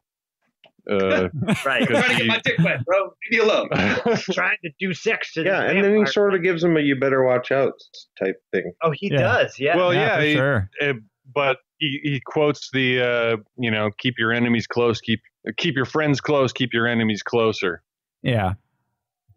Which I think again was maybe supposed to be insinuating that Blade thinks Whistler is secretly working for the vampires. Right. Gotcha. Like he's supposed to insinuate he's a little suspicious, but also telling him like this is my plan. It could. Once you see the movie unfold, you're right. Yeah, I didn't think about. There's some layers in here. That's weird. I didn't expect there to be layers. Yeah, Like there's a lot of layers. It's like Shrek. So they head into the sewer and split up into 3 teams. Chupa and Reinhardt turn on Whistler. Chupa and Reinhardt. And then we see why his name is Suck. Oh my god. We're having dog fights. Also, so mad. Isn't Blade in charge? Why do they split up? He's a smart man. They should all stick together if they're going through some fucking tunnel system. Right. Well, yeah, and Chupa and Reinhardt immediately start beating up Whistler. So they beat up Whistler, which you should have seen coming. And then let's see, Lighthammer turns into a Reaper and kills Donnie Yen, and his girlfriend sacrifices herself to kill him. So, it was when Chupa was beating up on Whistler, he deploys the pheromone spray. Yeah.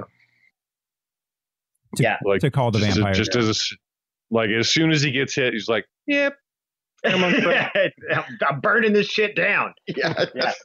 Fuck it. Also, did anybody else notice that Reinhardt's sideburns connect in the back? What? Yeah. Like they start on the back of his head.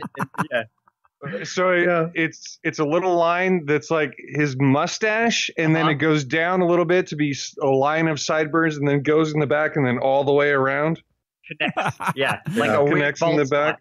That's the haircut he had to spend time telling his barber how he wanted. He's like, no. They need to connect in the back. It needs to be the same width. Like, that is a lot of detail. Well, and this vampire barber, he's got to clean that up every day. He can't go a day without getting that absolutely. So and Chupa with his frosted tips and his chainmail shirt. Yeah, he had like a mesh chainmail shirt on. Yes. I thought that was made out of like can tabs. One of those. Right? Getting a nipple hair caught in that chainmail constantly. Every time you move, just yanking a nip hair out, just every single time. Oh, I never even thought about that. Oh, yeah. He's like, there was a guy. Yes, Al, you're about to say it. There was a guy in Tucson who had a shirt made out of Pop Tops. Yes, really. I was just about to say that. Yeah. His name was Chicago. Yeah, I'm sure he had a longer name, but he just went by Chicago here in Tucson. Sun Times is his full name. Yeah. And he had his name was Meatpacking District. He had a hair helmet. He's related to the Daily somehow. Yeah. He had a helmet made out of the Pop Tops. Yeah. Yes, he did. Al, I just last year saw a post on Reddit that he's living in Phoenix now. Still around. Wow. He was the best mayor Tucson ever had. He was. We hardly knew you. He got all the trains to run on time. Goodbye, Mayor Chicago. Thank you for serving us. I could have sworn I saw a news article about him passing away. Oh, really? Maybe since then he did. Since I saw him. Chicago, mayor of Tucson. So, let's vamp it out. Reinhardt spots a flock of the little Reaper fellas and gets the bomb ready, but the trigger's stuck and he can't set it off. So Blade kills a bunch of Reapers, Then the Reapers take out all the vamps except Nyssa, Reinhardt, and Blade.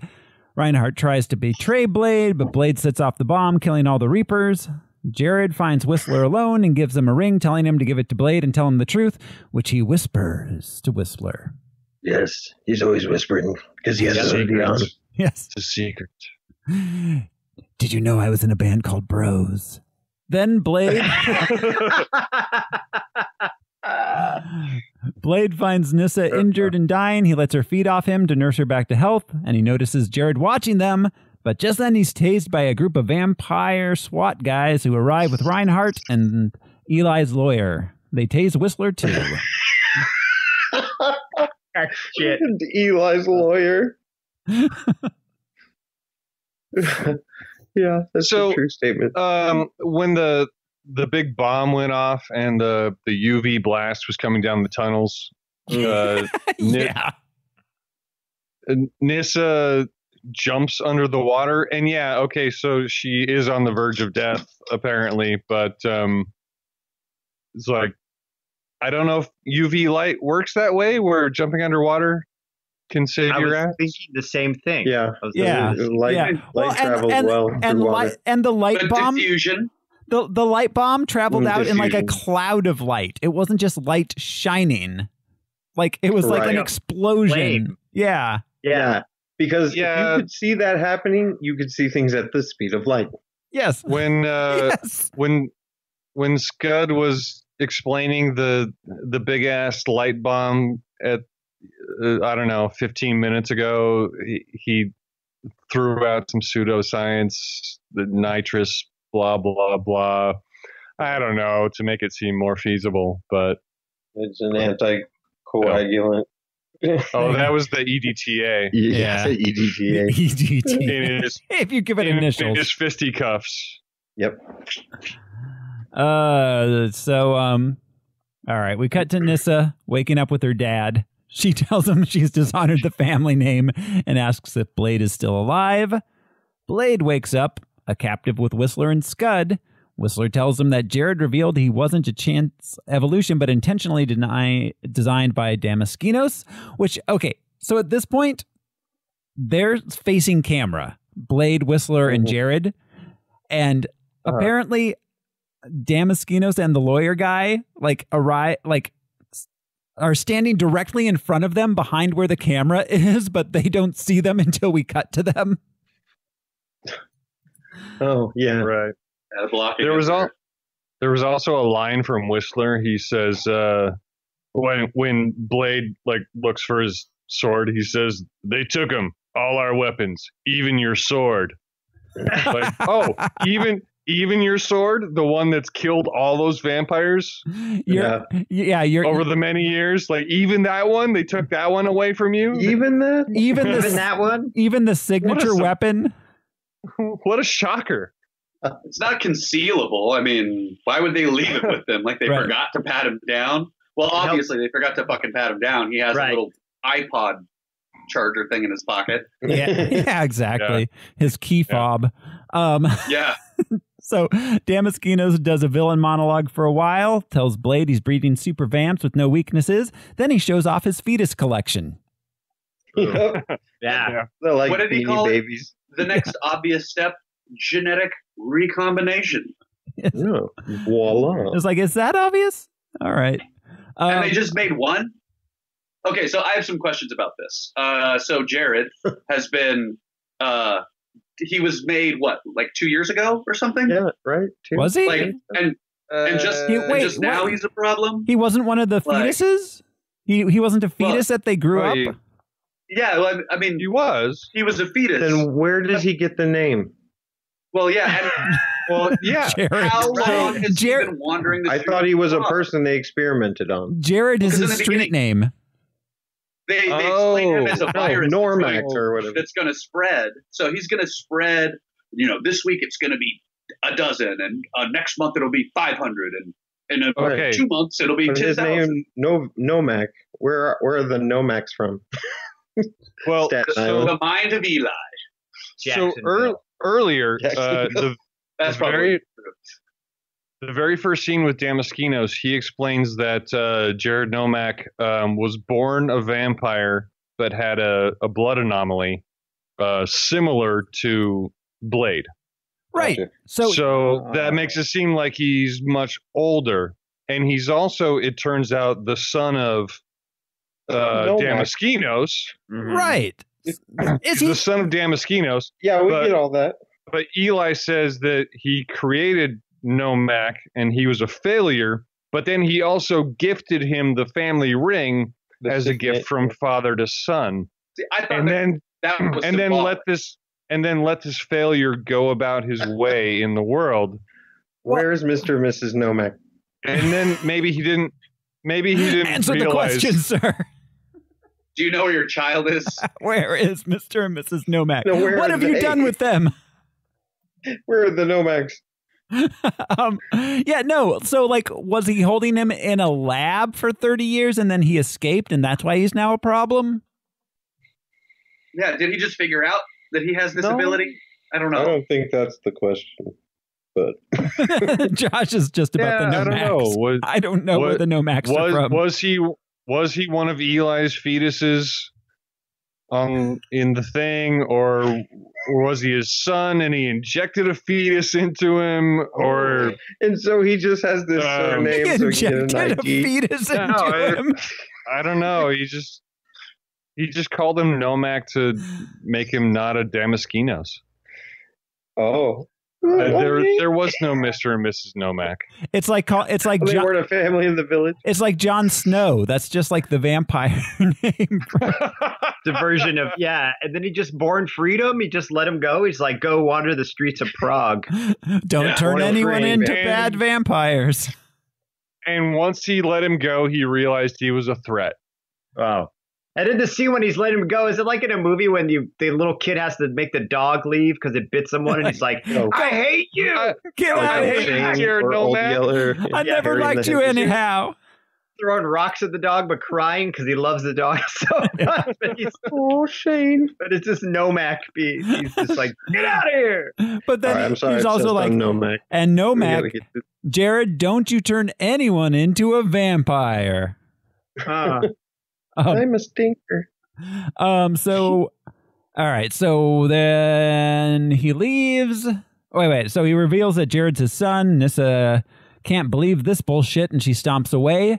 Damaskinos leaves, and Reinhardt shoots Blade in the knee. And then he drops Whistler. Blade tries to detonate the explosive he stuck to Reinhardt's head, but it doesn't work. Scud reveals that he made it a dud because he's one of Damaskinos' familiars and was working for them all along to lure Blade into the vampire's grasp. Blade, however, reveals that he knew all along that Scud was the traitor, and he blows him up with the bomb that actually does work. So, obviously, the human being is less of a threat than the big-ass fucking vampire with a gun. Exactly. Yeah, why didn't he... Why would you not kill the guy with the fucking gun and vampire teeth? Exactly. It's a good question. Because they wanted to see a Scud explode. That name finally paid off. Finally did. Yeah. I thought it was intentional. It was dramatic irony. So just he was Blade human. things. It was just Blade things. Yeah. All right. So Reinhardt has the vampire security crew tase Blade into submission. They take him into a science room and use a machine to start harvesting his blood. This does not seem like the best way to harvest blood is to like these thick ass things that go all the way through his body. Like maybe like small tubes. That's just to hold him down. Oh, okay. Yeah. I get it. But you're right. You should do it intravenously, but he's on a table that has the reservoirs like an autopsy table. I mean, medical examiner. Really, they just need his DNA. Right. That's true. Good point. Well, they were going to harvest all of his parts so they would have his DNA forever, I assume. Yeah. But they still made him get into a dressing gown. Yeah. And still opened in the back. If the idea was to drain him of his blood, you like a cattle slaughterhouse. Right. You Like chain people by their feet, and yeah, exactly. You know, gross, but more practical than a table with a bunch of pokey things on them. I would like to point out that in the first movie, Skeet Ulrich was sunproof just by wearing a whole lot of sunblock. That's right. Yeah. Right. Skeet Ulrich? Skeet Ulrich, who was it? No, not Lars Ulrich. What was his name? Steven Dorff. Stephen Dorff. Dorff. Yeah. Skeet Ulrich. Who is that? Dorff on golf. Skeet Ulrich is 90s actor. He's a 90s actor. like Stephen Dorff. Yeah. Like they were very similar. Like one of those dudes. Yeah. I love Al's point though. It is to hold him down, and I love that he's like just like, dude, I'm so fucking tough. They need fucking spikes to hold me back, man. He's like, this is awesome. I'm so happy they're doing this. Tear that shit up, man. Fucking juggalo for life.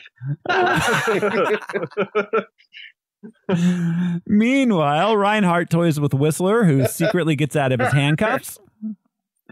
Jared's hanging around outside. So the lawyer's like, as long as Jared doesn't know where we are, and then Jared immediately bursts in. He's like, I think he does. Because it was the ring, right? Oh, no. He just followed the shock squad back. Yeah. It was. I made up a detail that I thought was better. That He there was just something followed in the him. signaling. And they were all soaked in the pheromones too, so he could smell them. It was what I assumed. It was comically easy for him to find the secret vampire headquarters in the giant vampire castle building. Yeah, I was going to say, it's a fucking castle. I mean, it's pretty obvious. Where they do business. Yes, vampire business. Vampire business. They sign vampire forms and vampire contracts. In triplicate. Yeah, they fill out vampire spreadsheets. So, meanwhile, Jared kills his way into the inner sanctum and attempts to work out his daddy issues, but Damaskinos and Nyssa escape into a very secure elevator. The other weakness of a vampire. Elevators. They go up, they go down. I can't get my head wrapped around it. Whistler gets Blade past Reinhardt to the blood hot tub, and Blade is refreshed enough to kill a whole bunch of faceless vampire security and then Reinhardt. Yo, how easy was it for old ass fucking Chris Christopherson to knock out that badass vampire? Right? Yeah. Like so easy. Like he just kind of slapped him in the face. Yeah. Snuck up on him, slapped him in the face, and then like kicked him a little bit. Yeah. And then like snuck off into the sub basement or There's something. this ton of stuff going on here, like the strawberry jacuzzi is what I kept calling him. Like, look at that strawberry jacuzzi. That's the other band. It's Fago. It's filled with red Fago. Because it's not like real blood. Like it comes out, it's like Hawaiian Punch. Like it's not thick or viscous. It's just red. It's just red. Yeah. Yeah. Yeah, I was kind of disappointed that he was not covered in blood like Carrie. He should have that would have been a really cool visual. That would have been scary as hell. But he's just blood takes on. Part of me wondered about that. Wondered whether or not they wanted Blade to be scarier than he already is, or something like that. I don't know. Fucking play up the Blade scariness. He's the good guy who is scary to bad guys. Kicking ass in Hagar dress pants and shit, you know? Like, hell yeah. His boomerang sunglasses. Yeah, dude. Brought to you by Oakley. So Blade does his cool Fonzie walkout while Whistler blows up the fetuses, and then Damaskinos. Yeah, so essentially they blew up a Planned Parenthood. He blew up one tube of fetuses. He didn't blow up all of them. He was not committed to following through with that shit. He shot a hand grenade at one and then walked away. I love it. Not my fetuses. My feti. Those are my good fetuses. They were almost done. I was going to eat those. Yeah, I was going to eat those. Did you notice they were all shrink wrapped, like they were ready to be like shipped out with like for like the supermarket shelves? Kind of pretty. So this brought me to my next question: is if they have the ability to fucking breed vampire fetuses, why are they not just cloning humans and keeping them as slaves in the basement of that castle and like assigning one to every vampire in the world? Being like, oh yeah, you get a copy of your favorite celebrity in human form, and you can just bleed them and eat them all day. Brian, you have some very industry should have done. Yeah, you have some very. You've got a very specific fetish there, Brian. And it's specific. Cloning celebrities and drinking their blood.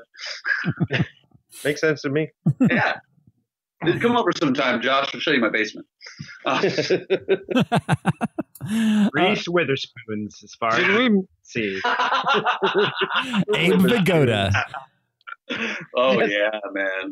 Oh. Did we mention that Reinhardt gets sliced in half? Yeah. Oh, down the middle. Yeah. Yeah. Like vertically. Up the middle. Vertically. Yeah. From crotch to head. Right up the middle. Yeah. Right after Blade asks him, "Do you blush?" Yeah. Makes right. Doesn't make any more Catches the sense. sword all cold as fuck, and they have that weird, it was cool. Because Reinhardt tries to kill him with his own sword. Yeah. But then Blade demonstrates his mastery of the blade. That's the name. Yeah, it was very like Crouching Tiger, Hidden Dragon, catching the sword blade and just being in control from the blade side of it. Yeah. Yeah, and flipping it out of his hand. It was a cool scene. It was a testament to Blade's training and martial arts prowess, definitely. Yes. Yeah. Definitely. Yeah. Versus just being a brawl. So meanwhile, Damaskinos is about to escape via chopper when Nyssa locks him in. Jared shows up and tells Pops that his clumsy gestures to make it up to him are too little too late. He kills Damaskinos. He's just getting down on his sister's neck when Blade shows up. They fight and fight and fight and fight and fight until it seems as if Jared is about to win. So, as fun as that sounded, Blade like runs him through with the sword. Yeah. But then Jared, I keep wanting to call him Nomak, but we're going with Jared. We're going with Jared. Okay. You can be an individual. Jared snaps the sword in half while it's still in him, and then pulls the rest of the blade out of him, so they're forced to fight hand to hand. Yes. Mm-hmm. And fight and fight and fight. Yeah. Yep. Elbow drops from the turn. WrestleMania, bro. Yeah. So much wrestling. Oh God, yeah. So much. It was a good fight. It was a good fight scene. Like I said, it was a little. It was a little bit PS1-y, but it was it was a good scene for 2002. People's elbow was a little too much. Yeah. That was the one move where I'm like, the elbow? Really? Fully across the room. Yeah. So Blade gets him in the end through the heart from the side.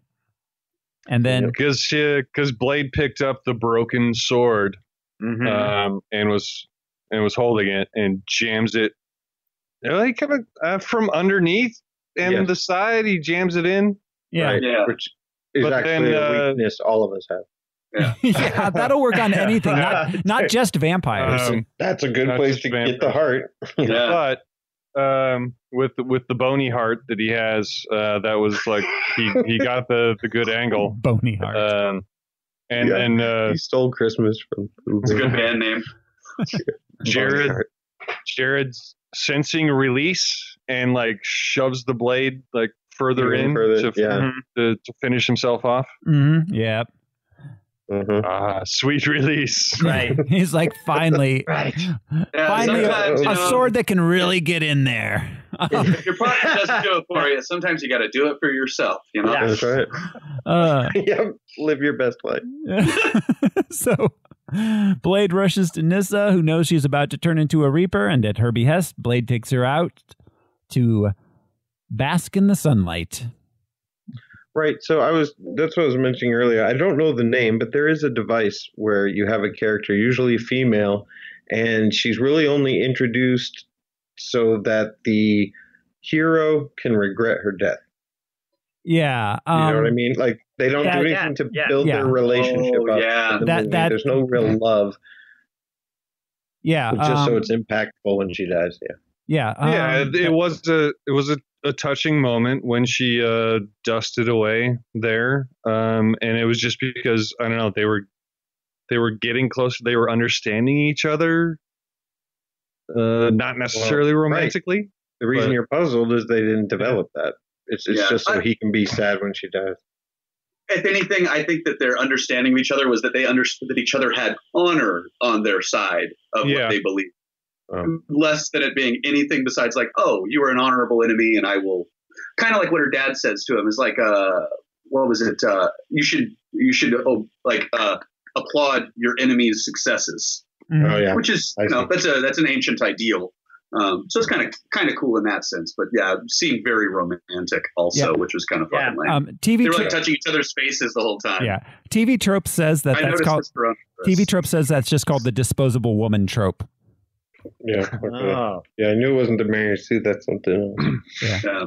It's her death was like every other vampire's death was so gross, and hers was like the ashes turned into butterflies and shit. Like it was so, and then the way it was framed and shot too, it looked almost like a fashion shoot. You know, do you know what I mean? Like the light, the architecture of the building. And then I was like, yeah, it's those Hagar pants once again. He's like selling these fucking pants. Oh yeah. But it was like it was like such this touching thing. But Josh, you're absolutely right. I was like, I have no emotional investment in this character. Yeah. No, I don't know her. She's not a character at all. Save the day. She's like a placeholder. The way they shot that scene though did a lot, I think, with the speeding up of the light moving across the buildings and stuff. So it kind of, not to say that it distracted, but it added some of that like visual emotional cues. Yeah, they should have been there. Yeah. I'm not arguing that it was out of place, but the missing character development made that. I sort of felt that a lot of the impact was, I don't know, identifying with a vampire and like knowing you want to die.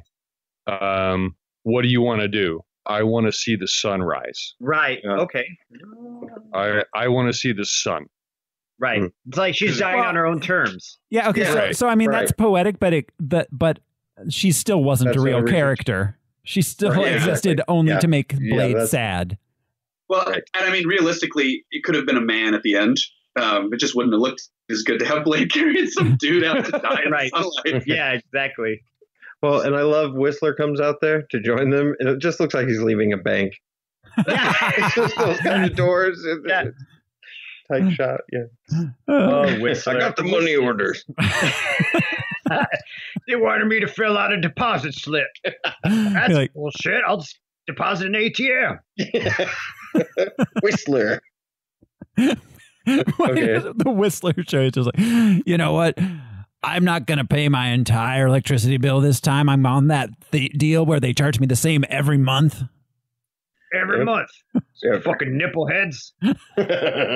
So then sometime later in London, Blade shows up at a peep show booth and kills Rush. End credits. That was the feather boa vampire. What were the razor blades for? Some sexy vampire thing. Yeah, in case they were vampires, they could kiss with the razor blades. I don't know. Maybe he takes like the tissues out, like he's like, "Yo, I'm gonna make a night of this." I thought he was ready to stick open. Yeah, honestly, and that's what I thought too. That's what I thought too. The blood is the lube. Sorry, guys. I was like, "Yo, this movie got interesting all of a sudden." Yeah, seriously, this is now in my wheelhouse. Yeah, exactly. If they could have. Freakiest motherfuckers on the planet. It's true, motherfuckers. Sorry. If they could have found something better, so this felt like a cutscene. Like they could have put this at the end of the credits. You know what I mean? Yeah. Like an after credits thing. Yeah. Like an after credits scene. Would it? Have we? No, we haven't yet. No. Wait, no, we. X-Men didn't have one, I don't think. No, there was one thing did. Oh, you know what had an after credit sequence? Fucking the Swamp Thing 2. Yeah, that's why I just Okay. So anyway, but if they could have found, they needed to find a scene to put right before the credits if they were going to move this to after the credits, because they didn't have. Because just her dying in the sunset, that was right before Blade takes out Rush. They would have needed another scene to insert in there to like push into the credits. Yeah, and then put this one at the end. Yeah, but they could have. Yeah, they could have had something. They could have had Blade and Whistler doing like a talking thing, and then they like drive off and catching a flight back to New York or something. Yeah. Right. It's like our work in Europe is done. Mission accomplished. Did you get the tickets? Yeah, I bought coach. I hope you don't mind. I'm hightailing it to Lollapalooza. Boom. Right? That would have been a great stinger. You're absolutely right. They should have had another scene where he's like, man, that was wild. And they're like, yep, that was wild. And then, bam, credits or something. And then later, nerds. I'll catch you nerds later. Exactly. Yeah, Blade 2. Yeah. It was a movie. Wasn't bad. Yeah, it was all right. Yeah, it was fine. It was totally cromulent. It was watchable. Maybe just after doing Toxie last week. Oh God, it was refreshing. But it's not bad. It was completely palatable after Toxie. Yeah, after Toxie, it was totally fine. Yeah, this is my first time watching Blade 2. I don't think I'd ever same with me. And I still haven't seen Blade Trilogy. Trinity. Oh, Trinity. A third one? Sorry, I apologize. There's a third one? There is. There's Ryan Reynolds playing a fake Deadpool, basically. I've heard it's terrible.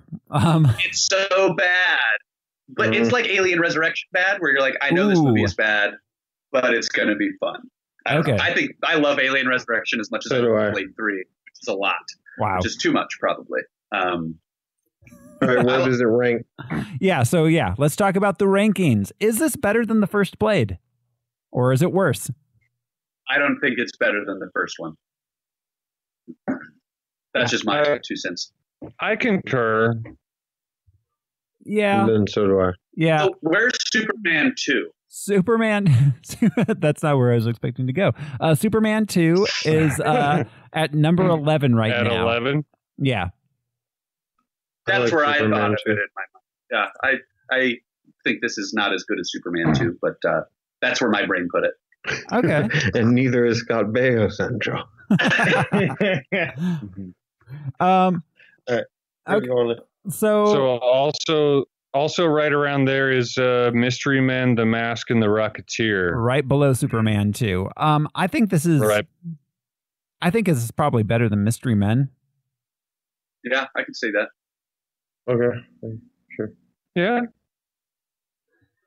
All right. Yeah, I don't know if I have solved this game. I don't know. I'm like, yeah. I haven't watched Mystery Men in a while, so I'm just going to passively watch yours. Yeah, that's what I'm trying to do. What do you think, Al? These are very official. Yeah, so official. Oh, I mean, it's on par with Mystery Men. I think, it's hard. Like it's got this whole turn of the century like thing happening where even the good movies are kind of like, yeah. Yes. Right. Yeah. All right. I stick it in. Put it at number 12 below Superman 2, above Mystery Men. Works for me. Yes. All right, let's do it.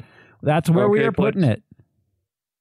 And it's still below Swamp Thing and Orgasmo. It is still below Swamp Thing and Orgasmo. Cool.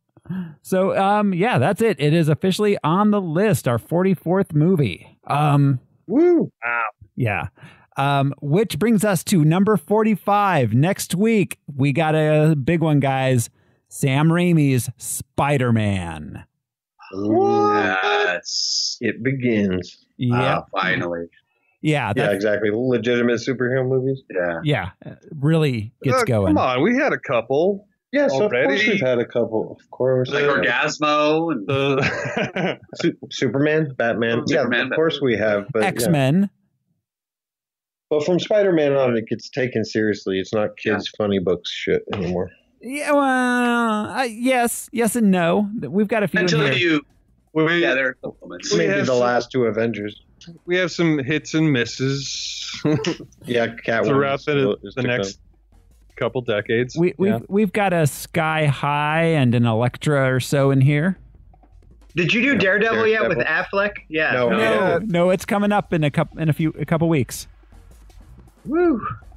I don't think I've seen that. Alrighty. So there we are. Next week we will watch Spider-Man. So thanks everybody for listening. I am one cunt hair away from Hillbilly Heaven. This is Thoreau Smiley. Who else was here? I'm 2,000 years old, and my name is Josh. I'm Brian Lesh, and yes, I do blush. Thank you for asking. I'm Jerry Wagner, and good night, Mr. and Mrs. Nomak, wherever you are.